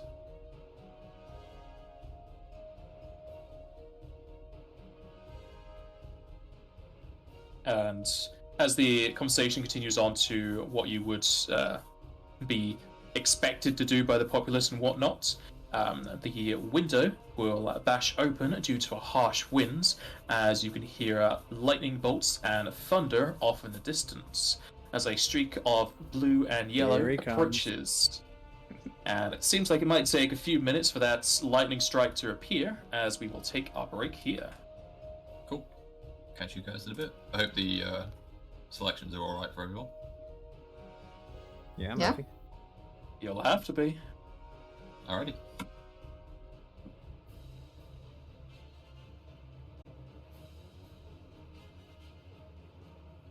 Well, here we can continue. So, the bright flash of lightning finally appears. Seems Rama was having a slow day today. As when it strikes into the area, you can see the anti-magic field having a bit of issue with 4 Heroes of Light already inside of it and all these other people, seemingly allowing Axel to just pop out in the spot he prefers to, instead of on top of the table this time. And as he lands, you can see that he most likely stopped off at another mage, or Rama gave him some aid, as his gear has been fully repaired, though it mostly hides his paler skin that was regenerated. So you're unsure if that's been fixed, but that's much just an aesthetic thing. And as he appears, a lot of the leaders draw out whatever weapons or focuses they have. However, as soon as they realize it's Axel, they all become at ease and sheath whatever they were holding. Axel kind of just like holds out his hands in a surrendering kind of position, just to say he's not the bad guy, and everyone just kind of realizes who it is. And if he were to have disguise, they would all assume he would turn off with the anti-magic field. And as he arrives, he looks over the situation, seeing everybody here, as well as your group as backup plan. Ah, good. Everybody's here. What's with the big council? I see a few faces, I remember. Hello, Moni. He kind of waves over to the leader of the Trifection Northern Continent as they wave back. It's good to see you're acquainted. We were just, well, divvying up where we'll be staying, at least. In theory.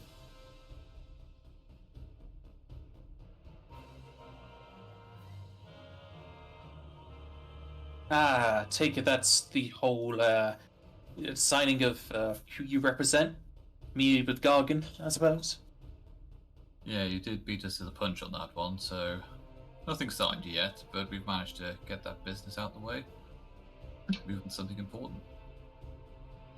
Well, it's definitely a first in my knowledge, but then I've only been here for about 20 years now, so I've never heard of many Heroes of Light being active at once. It's mostly just been me.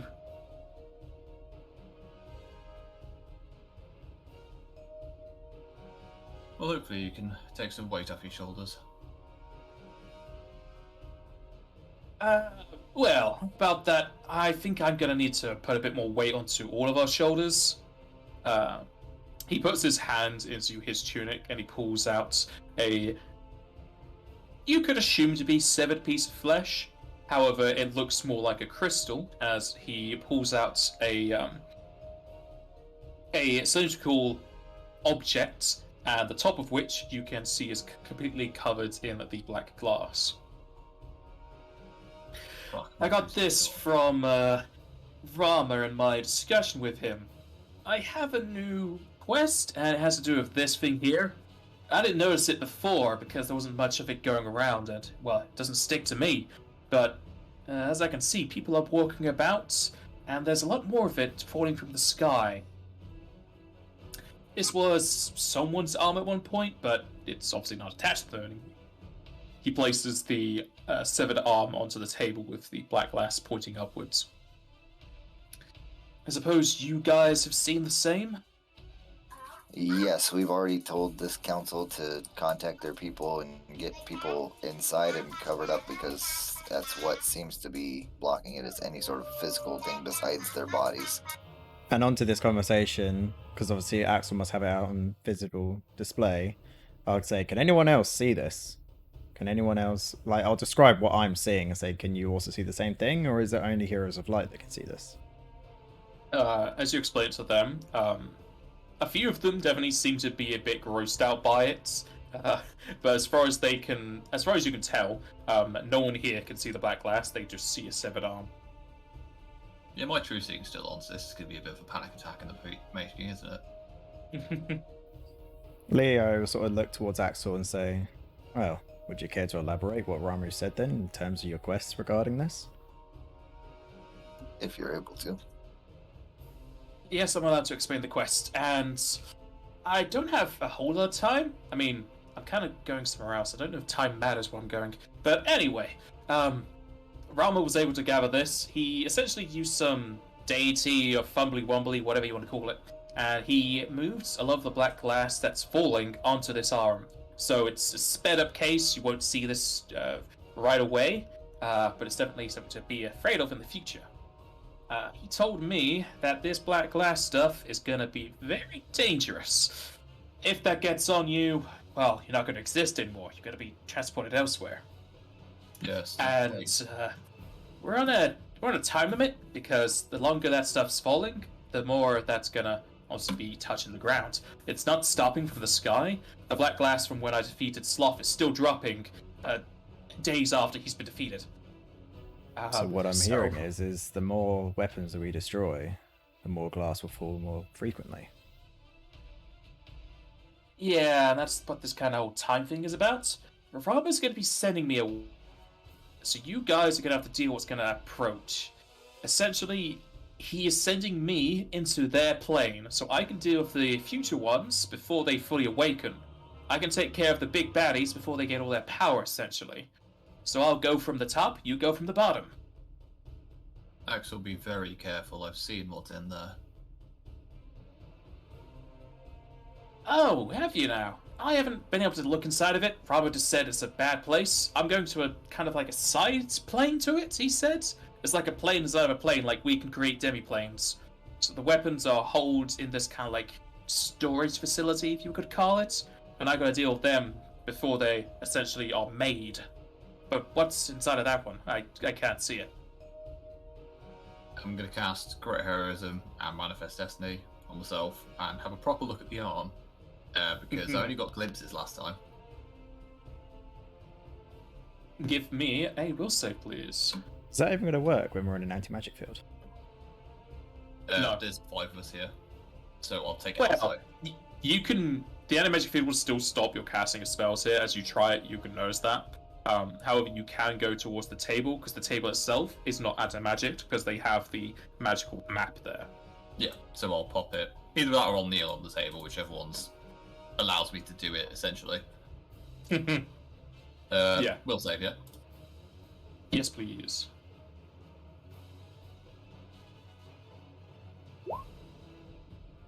Yeah, I think There you go.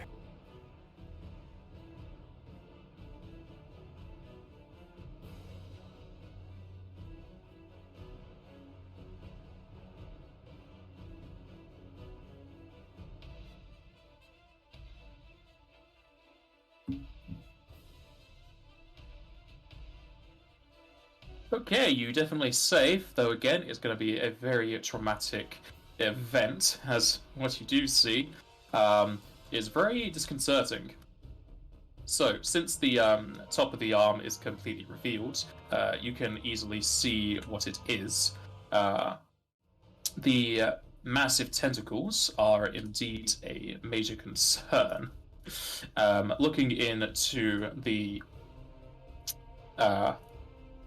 black glass, you're peering into a different plane. I'm going to need you to give me a knowledge planes check as well, please. Alrighty. Can I help him at all? You can't. Well, no, because this is going to be an instant thing that's happening. Okay. Cool. I'll use my second charge of destiny. Planes, you say? Yes. It's plus 44. Do I need to roll? I don't think you would need to, no. Fuck it, I'm doing it. Yeah, there you go.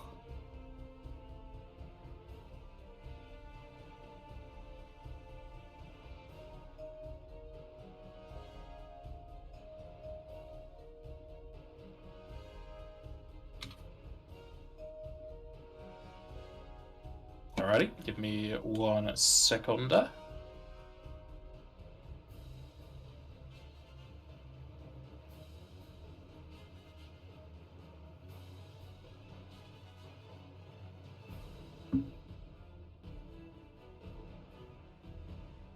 And you can describe this to the party, so I'll move everyone over to this field.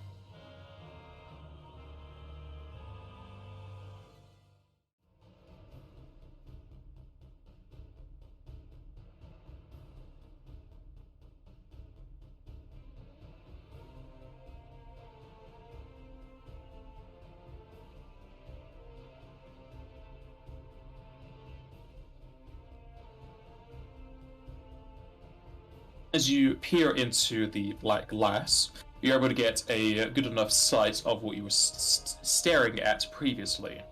The tentacles that you were seeing attach themselves into a large spherical object, and as you look upon it, you get a good grasp of its size. The orb is just slightly bigger than that of Aeon Gaia, to the point where you can identify this as a different planet. The tentacles coming out from it seem to be rafts of arcane magic coming out of it, almost as if the energies are being pulled by something or controlled by something. And as you look across it, I was going to say you can hear it, but 2 seconds just give you hearing. You can see that this planet is currently circling the same sun that you assume is yours. And as the planet is going around said sun, you can see it twirling and writhing in its majesty. And as it twirls around, you can see tiny specks of the worlds coloured in for green and blue.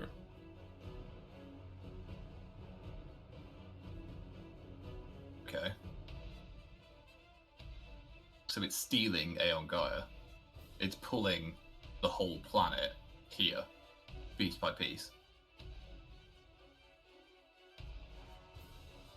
Okay.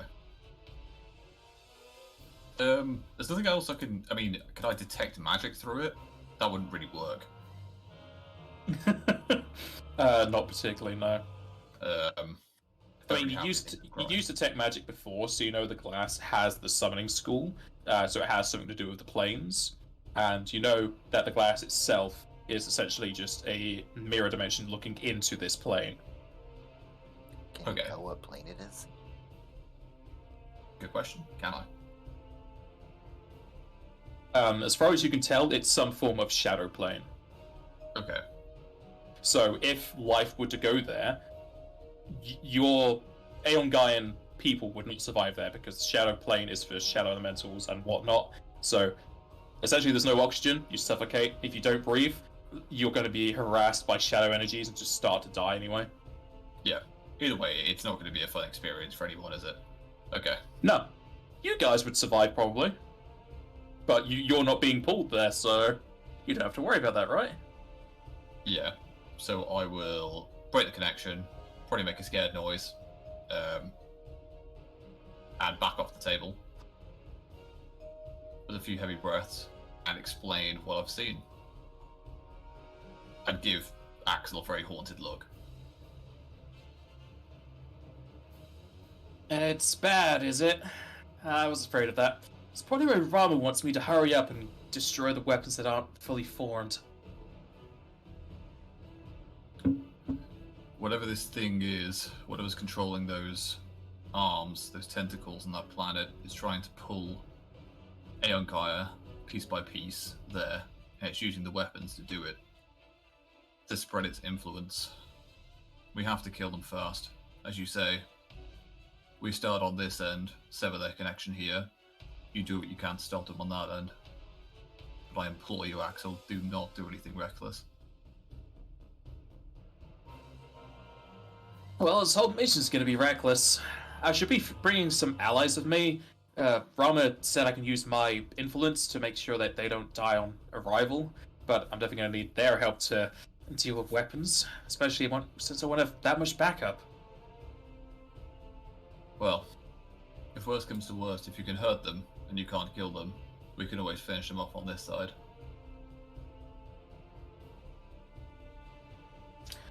Thankfully, in their plane, they are a bit easier. Rama said something about since there's a connection between their plane and this one, they're not exactly here, so they're pulling their energy over time from their plane to this one, which essentially gives them their healing abilities. So it'd be much easier to destroy them if I can do the damage. I see. Well, we don't have time to waste. No, Do we have people monitoring to figure out when and where the next weapon is going to show up and let us know immediately? Ringdas used to do that. Poor Ringendas.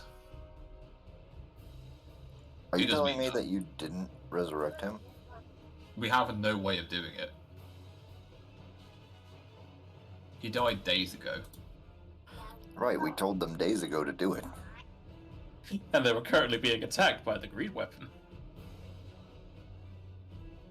So the only way we could do it is if I pick up Reincarnate at some point.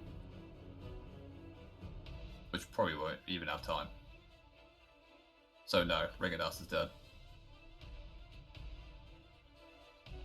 I can take over his duties for a time. We spent enough time together to know how to use his kit. If you'll allow it. Wedge will speak up. Any aid you can give will be nice. As far as we can tell, there's still that black aura across the map, so if there's any expansion of colored energy, that should be where the next weapon appears. Iskander will nod and see himself out. He looks a bit shaken up by what he's seen. And he'll just start heading towards the librarium, where originally we looked into where gluttony started influencing the world. Like Leonard would also look towards like Athera and just like nod to show that he's sort of still doing his job, and then follow Iskander out.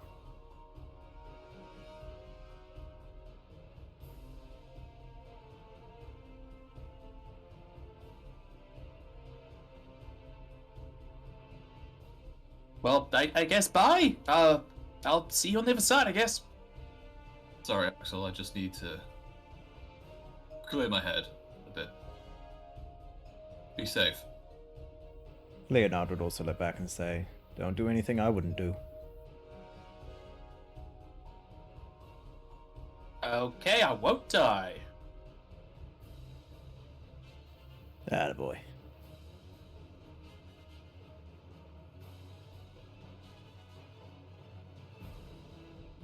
If nobody has anything else to say, Axel will turn into bolts of lightning and return outside the window.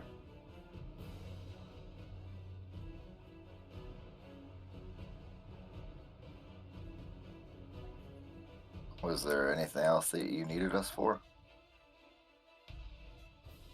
Who are you addressing? The room. Lutia will respond. We should be going over the fine out details. However, the main thing was the outward allegiances of the new heroes. It'd be best if you rest and recuperate for the coming battles. As Kurdash says, they're going to be getting more difficult. And if the next one is a spellcaster, we'll have to prepare for wider destruction. Alrighty. Joseph will take his link shell out of his bag and he'll just start handing out pearls to everybody who doesn't have one yet. They'll all take them. I think this was 25 per. Yeah. I just want we put a number on this. We did. It wasn't a huge number, but it was not. It was more than I've used so far. I've got them numbered in the item description. Yeah. I think I've got 18 or something like that.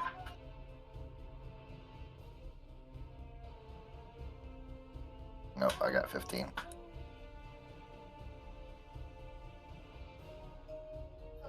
That I've used. Yeah.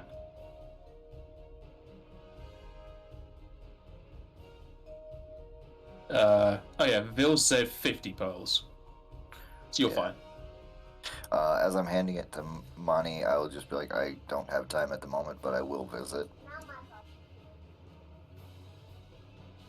Wonderful.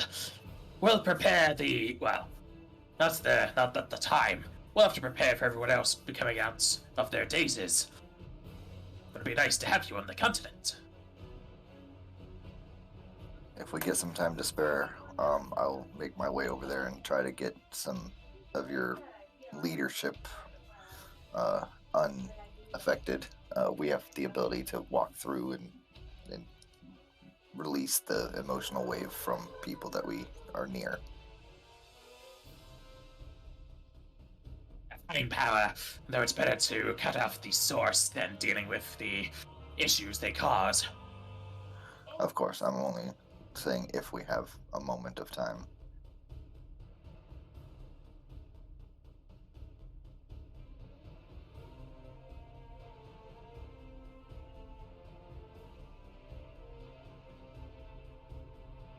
Did anyone else have anything to say in this room?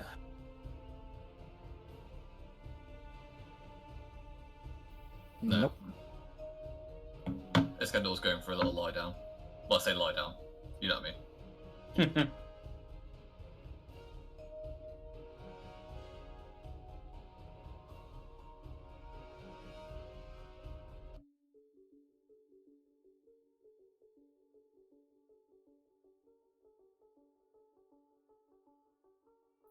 Oh, slots back. Oh, disappeared. We just go to a separate room and it's still there. You just walk outside and the adamantine golem just turns into sloth. I mean, wouldn't be surprised.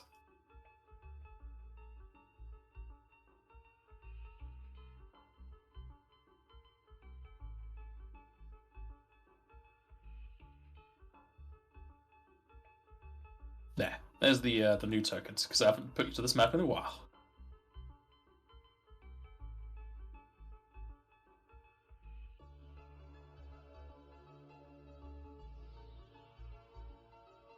How long do you think we have until the next attack?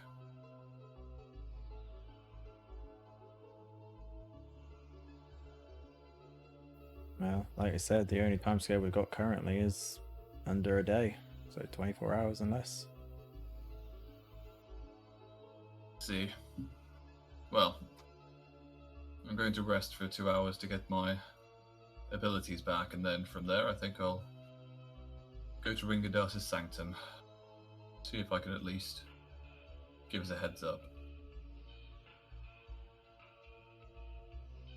If you do leave the branch building, you'll see that they have set up another cottage for you outside, so they can get the 8 times recovery. I will do that. Not the 8 times recovery, sorry, the 4 times recovery. Well, That's going to be hour rest. No, that's fine. I can still pretty much get my MP back from that. Yep, I'll go in, watch over Iskandar, and then when he wakes up, I'll do the rest after.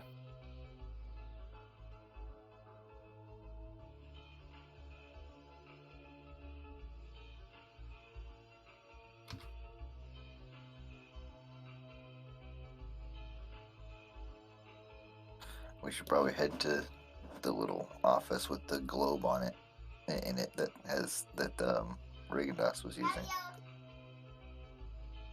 That's the move. I'm just gonna rest first. I don't know if you guys want to do the same.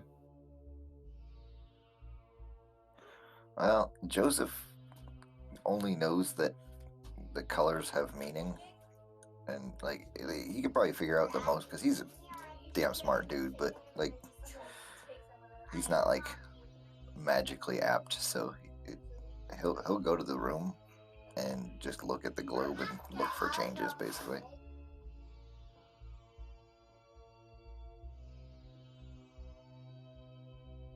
If you need a rubber duck for any theories, I can be there, but I'm not gonna be much else use in any other way. What about if it attacks me? What if what attacks you? What if the orb attacks me? And I can try to break it, I guess, but I don't think you want that. I think you're using it. Nah, that's fine. Maybe the Yep. orb has other plans. True enough. Let's get out then. Last time we checked, the orb was not sentient, so.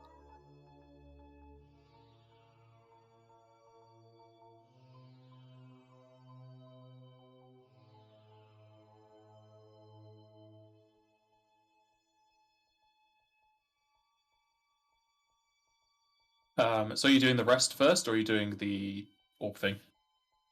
We'll do the orb thing first, and then rest afterwards, because if we're going to use like the sun location and stuff, it makes sense. Yeah, Joseph can just sit there and watch it until something happens and go get you when you're in the cottage recovering. If you want, I'll give you the glasses. That works too. That'll help. Alright, we'll do that then. I'll go rest. Joseph can look at the orb. If he doesn't see anything, I'll go up after the 2 hours.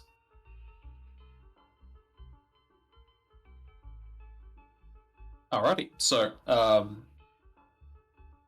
Joseph can't see any change using the orb on it. It is different from when you first looked at it, because you haven't looked at it since having the whole issue with Sloth. So you can see that there is a large mass of color around the secret facility that you were looking at the Sin Slime in. This was when Sloth attacked you, and you can see a large mass of light blue there. After that, you can see where Greed appeared, and this seems to, since it appeared when you weren't like active, it seems to have appeared to the southeast of Gargan, and you see a large patch of yellow or gold, depending on how you look at it. The gold is more akin to the fancy stuff they're wearing, but it's yellow. Aside from that, the map itself still has its coating of black all over it, but you do see that plenty of Ivan Breus and Gargan now have their color returned to it, possibly since the emotional wave has been weakened with the weapons being defeated. And so now we're expecting the next one is probably going to be Lust, right? What was that color for that one? Dark blue. Dark blue. Okay, I'll keep an eye out for dark blue especially.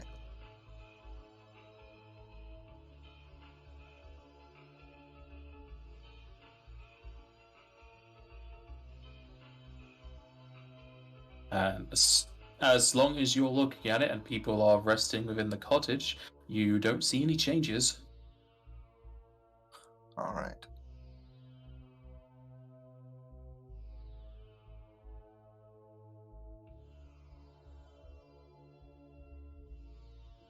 Are Leo and Iskandor going to come after they rest and look at the globe themselves? Gonna go get crepes. Yeah, we'll come over. Yeah, Mhm. pancakes and That'll be the time eggs for and grapes. bacon. Crepes are delicious. They are. Fact. Yeah, we'll come straight over.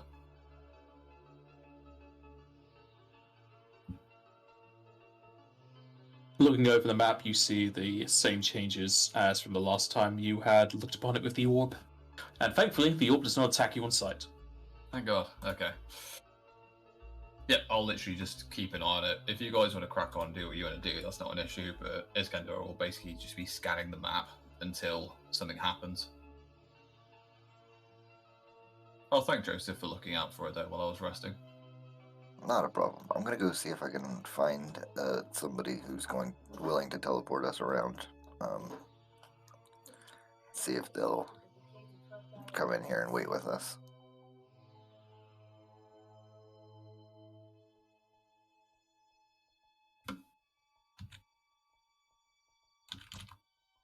You are certainly able to find a teleporter to be your personal chaperone, yes.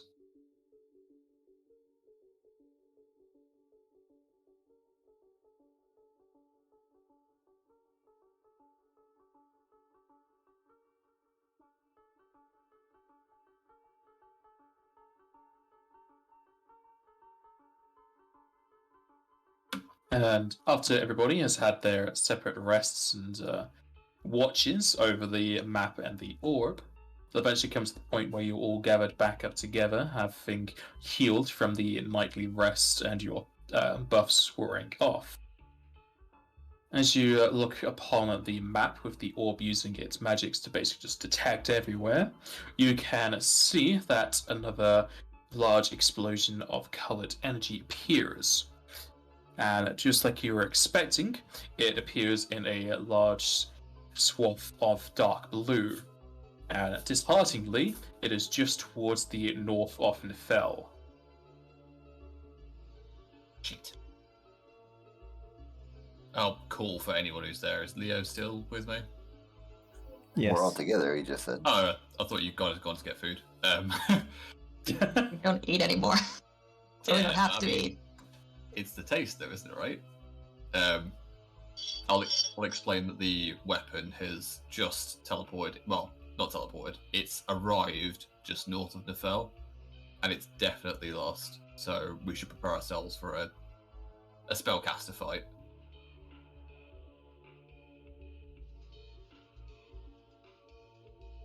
I can take us there right now, but is there anything you want to prepare for? I mean, if we were to prepare, sure, we have done it by now. Indeed. Well, I don't think there's anything else we can do. Just get to it. Yeah. is it worth just casting the buffs now and then using greater bend space and time to just put ourselves there? Sure.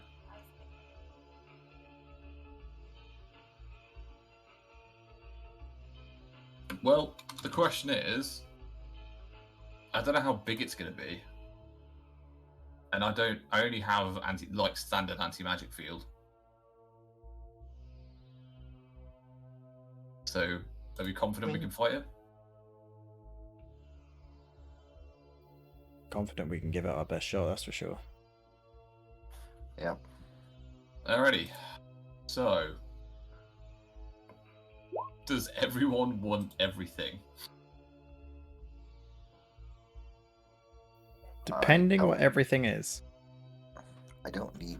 If there are Constitute. anything All ability of my scores, stuff I don't got need anything like. +6s, so. Okay, so the list is as follows. Blessed Weapon. Don't need it because they're probably neutral. That's right, isn't it? Probably neutral. Probably neutral. And Moment of Greatness, which is basically it's a one-shot spell where any morale bonuses you have are doubled for 1 round, and then it stops. Do you want that? I don't have any morale bonuses. Nope. All right, I'll take it out. I'll be casting Status Greater, so I'll be giving everyone see invisibility. Because it's a 2nd level spell. Temper, Bark Skin, Elemental Resistance. Don't really know what it uses, so we'll think about that one. What is everyone's armor enchantment, by the way? Armor is +5 for me. +5 for you. What about everyone else?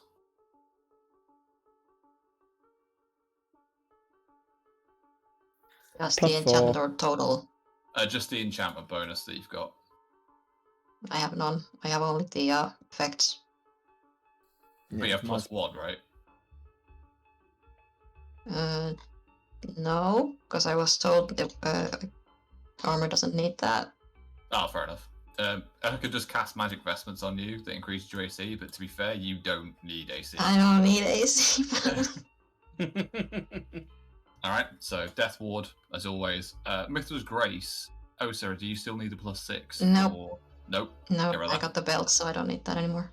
Shielderer, obviously. I'm putting Grand Destiny on myself. I can give it to other people, but do you care?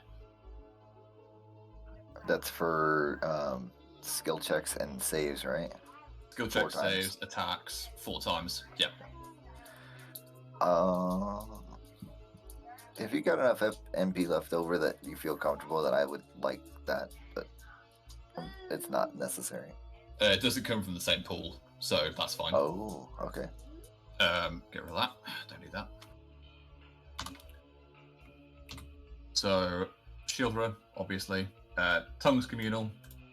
Stone Skin Communal. Heroism Greater. True Seeing for me. Dissipation for everyone, which basically means that you ignore ability score damage up to 4 points, etc. You want that? Against the caster, that might be pretty good. Cool. Good with that. I will post that in the chat what it does. Is everyone at +6 endurance already for Constitution? Yeah. I think so. I am not, so I'll be casting that. I'll Just do the version for yourself. I don't have it. It's fine. And then I'll be casting Fire Body and Legendary Proportions on everybody. Let's go. Did you list. do Bravery? Bravery is rounds, so I was going to cast it when we're there, but I can do. Okay. Is it worth casting Bravery right now? Is it a single target or is it? It's a single target. No, Bravery is everyone. Sorry, Okay, it's an AoE. But it's rounds. I mean, that could be the first thing that you do once you get over there. That would be. Oh yeah, that's the plan. But long story short, are we gonna have time to cast when we get there, or do we need to cast and then teleport? If you teleport to where they are, you're going to be where they are, so it's not going to be much time to buff up when you're there, unless it's in combat. Nope, that's absolutely fine. So that's the list. So when we teleport, we're immediately going to be put in combat, is that right? Yep. So could I technically activate... Let me just check what it's called. This is what Legendary Proportions do. I don't know if you've all read it, but pretty cool. Yes, I'm using it on myself as well, because why not? Could I technically activate my martial flexibility class feature from my fighter to give myself 2 feats? That lasts a minute. Or is that too short a time? How many times can you do that a day? 6. So even if it is too short, you can still do it. You can still re-up it, can you? Yes. But it does require... Well, if I'm doing 2 combat feats, it requires a swift and a move. Yeah. It's going to be shorter by the time you get into the fight, just because of casting spells and whatnot, but if you do it now, it will last into the fight if there is whatever you're doing. Those are all minutes, by the way. Yes, then I will do it. Might as well. So I'm giving myself staggering critical and stunning critical.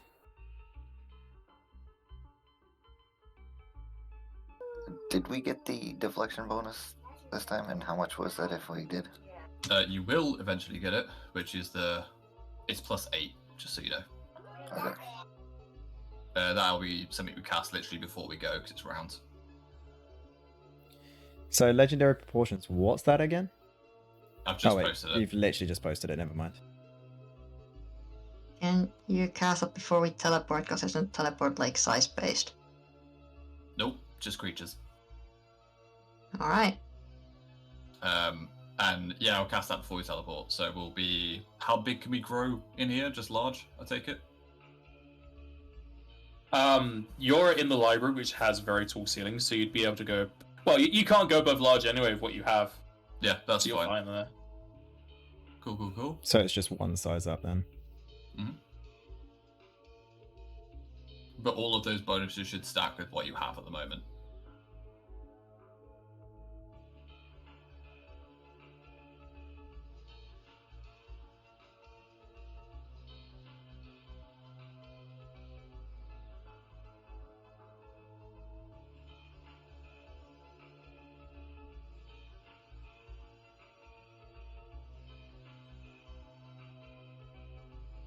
And when everyone's done, I'll put the round stuff in and we'll go. You cast Stone Skin? Yep. Then you also cast Legendary Proportions, which also gives you DR10 Adamantine. Yeah, I forgot about that. So next time, you only need to do one. Oh yeah, no, it's because it's a new spell. I'll still take the MP cost out because I forgot to do it. Just making a note. AC is fine. Any con. Yeah, you haven't done... yeah, no, you didn't do braver in there, that's fine. No, not yet. Before we teleport, I'll put Braver and Hastiger on us. But that is rounds extended, so it'll only last for like 2 minutes. Yeah.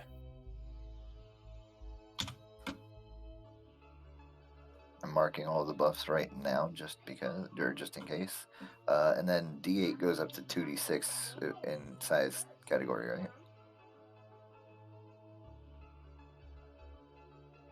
You talking about damage?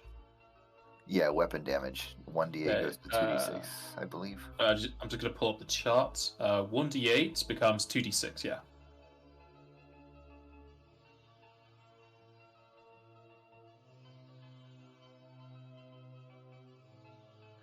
Okay, I think Joseph is ready to go, but I am also almost ready to have to leave, so. Yeah, we can end this session with all the buffs, just so you're here for the confrontation. Sorry about that. I know it takes a while, but we kind of need it. No, Nah, you don't. It's very, very useful.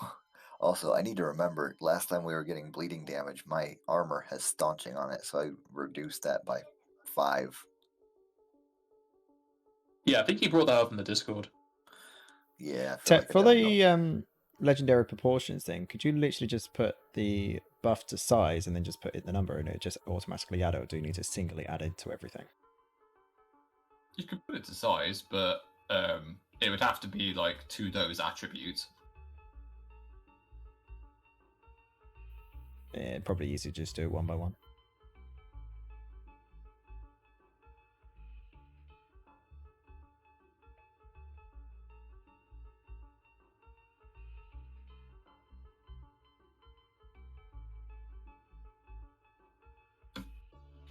almost all of Joseph's stats are over 20 now.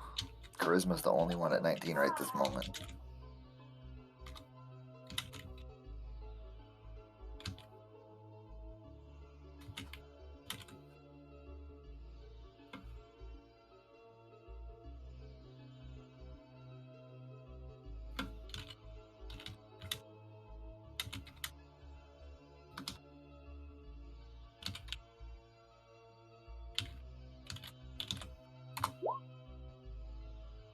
Cool. So those are the rounds buffs, which have been extended, so they all last for 44 rounds.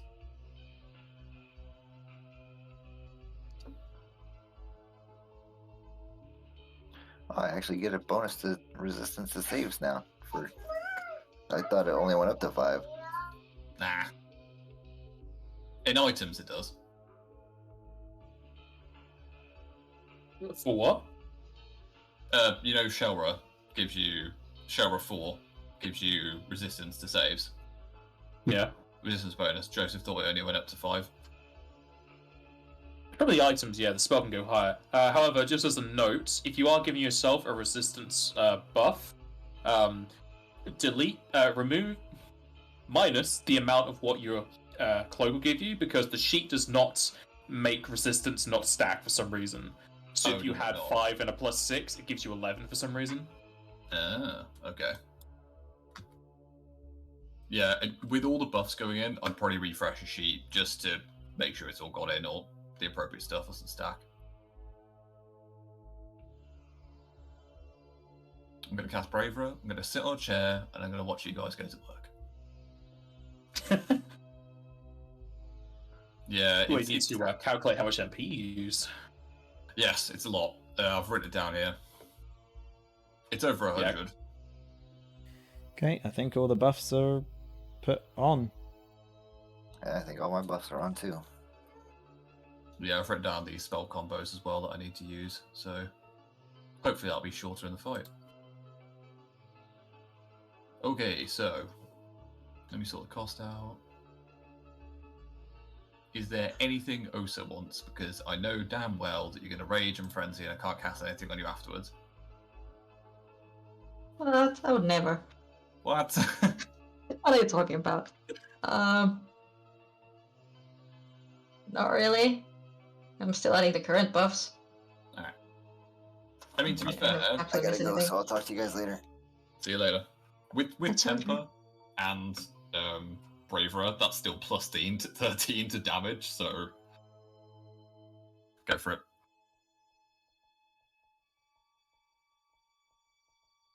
Alrighty. Question: with legendary proportions, would my armor stack with that? Yes. Nice. No, I Armor just need to what? remember to do it. My Titanic armor, which is enlarge person or enlarge. That's an Wouldn't it? effective size change. I'll double check. What's the armor called? Or what's the thing called? Titanic. Oh, maybe not. I don't know. Because It does say humanoid creature whose size increases to large. But where is it? Doubling its height and multiplying its weight by 8. Oh no. To the larger one. Yeah, the other effects, like considering yourself larger for Swallowhole and whatnot. However, the once per day enlarged person does not stack. No. So you can't become huge, but you Hmm. get the benefits of it. Kind of. I mean, don't think anything's been swallowing me, so I've been either forgetting about it or it just hasn't come up. You say that, and then Lust's gonna try and swallow us, and you'll be like, haha! He's never eaten Burmesian before. Maybe she wants to. I haven't done any resistances Oh, because I have absolutely no fucking clue what Lust does. Well, you know spells. I'll see how much MP I've got left. I pressed the button by accident. Never mind. Yeah, sorry pals, I know it takes a while Like- to go through the spell boss. Well, Joseph has to go anyway, so it's fine at this point. Plus 6, plus 36. Oh, no.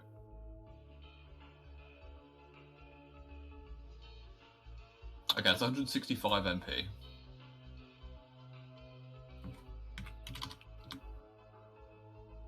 How many elements are there? 8.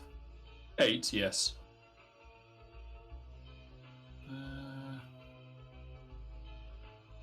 Fuck it, I'll go resistance everything. Which is only minus 30 MP.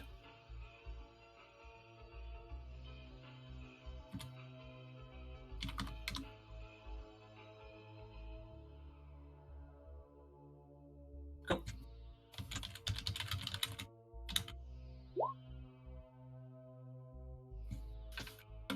Is this when you wanted me to just play a medic and skip all this out? Well, there's got to be some buffer in the party because the whole system's designed around one person being a aid rather than just a killer. Yeah. Which is why, when I looked at the guys, and there's nothing against you guys at all, but we have no. If I'm not here, there's no magic, and we need blasty magic and savey magic. So here I am. I'm pretty sure the original intent of D&D group was 4 players, fighter, rogue, cleric, and then the either wizard or sorcerer type. Yeah, because isn't that like the normal core party? Yeah, that's how the game design was around. So as we have the thief for the rogue part, and we have also as the barbarian to kind of swap out for fighter. Leonard is the additional fighter. So you being both technically a cleric and a wizard fits that final slot, or the 2 slots. Pretty decent. I was going to say, Leonard, that save, does that get increased with the strength bonus from size as well, the DC? The DC is based on his BAB. Yeah, Sure. based on my BAB, so 10 plus my BAB. So currently good, it's just, yeah, that's just what it is. It's just a flat 30. I mean, I'll put it this way, none of my spells have a base DC of 30. Yep, and it works for every critical hit I get, and it also increases the duration of it depending on how many times it hits. It's why when I saw the enemy that used it on us, I was like, I need that. I need that immediately. Oh, 2 seconds. It's because at first I wasn't really focusing on being a crit monster, but then, because I was more focused on just more hits, more damage, but then I realized how often I crit. So I was like, I might as well.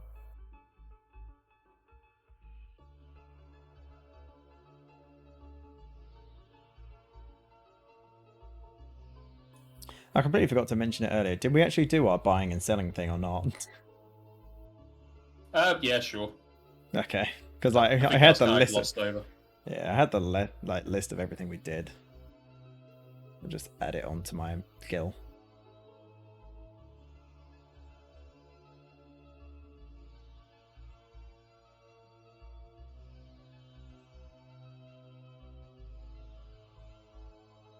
I shall just double check the pricing on those, but I'm pretty sure those are correct.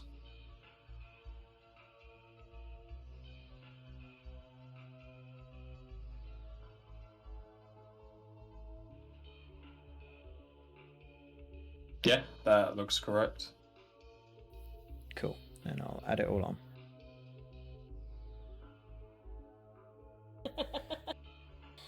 Did I also tell you that I was selling my witty amulet, which sells for 28,000? That was just like my personal loot. You did not, unless you wrote it in the chat and I missed it. I'll send you my list personally.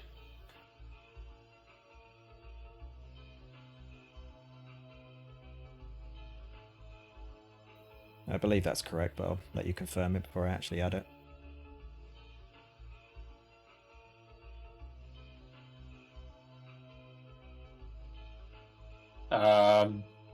Yeah, that's how much you would get for Witty Amulet.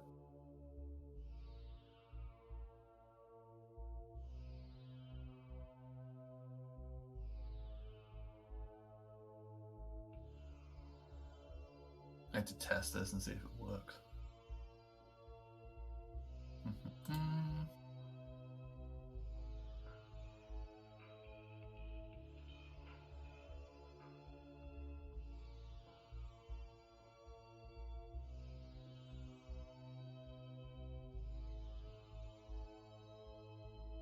Right. Cool.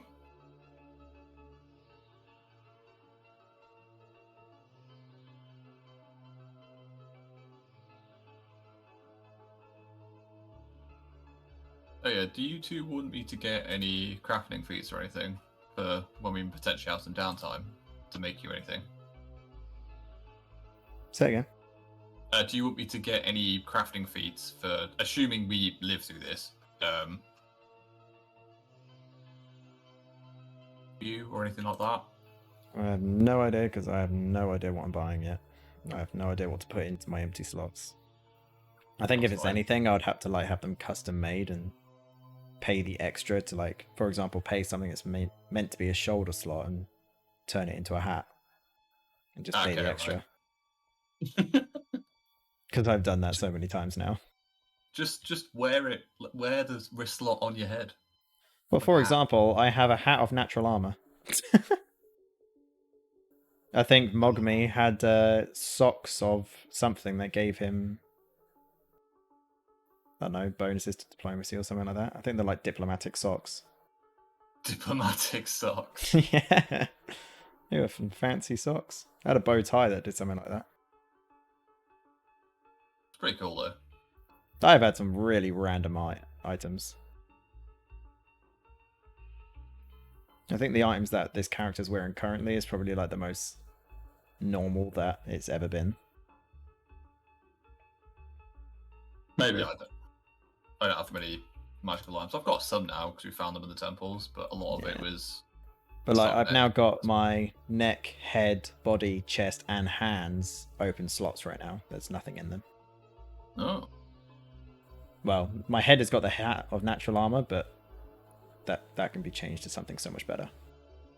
yeah, especially if I can start casting bark skin because that'll Exactly. always be better. Exactly. Admittedly, it's not going to help us if we get ambushed, but that's your call. Also, I never heard you, Aiden. Did you say that money amount's okay? Oh, yeah, I did say, yeah, that's fine. Alright, cool. I'll add it onto my gil.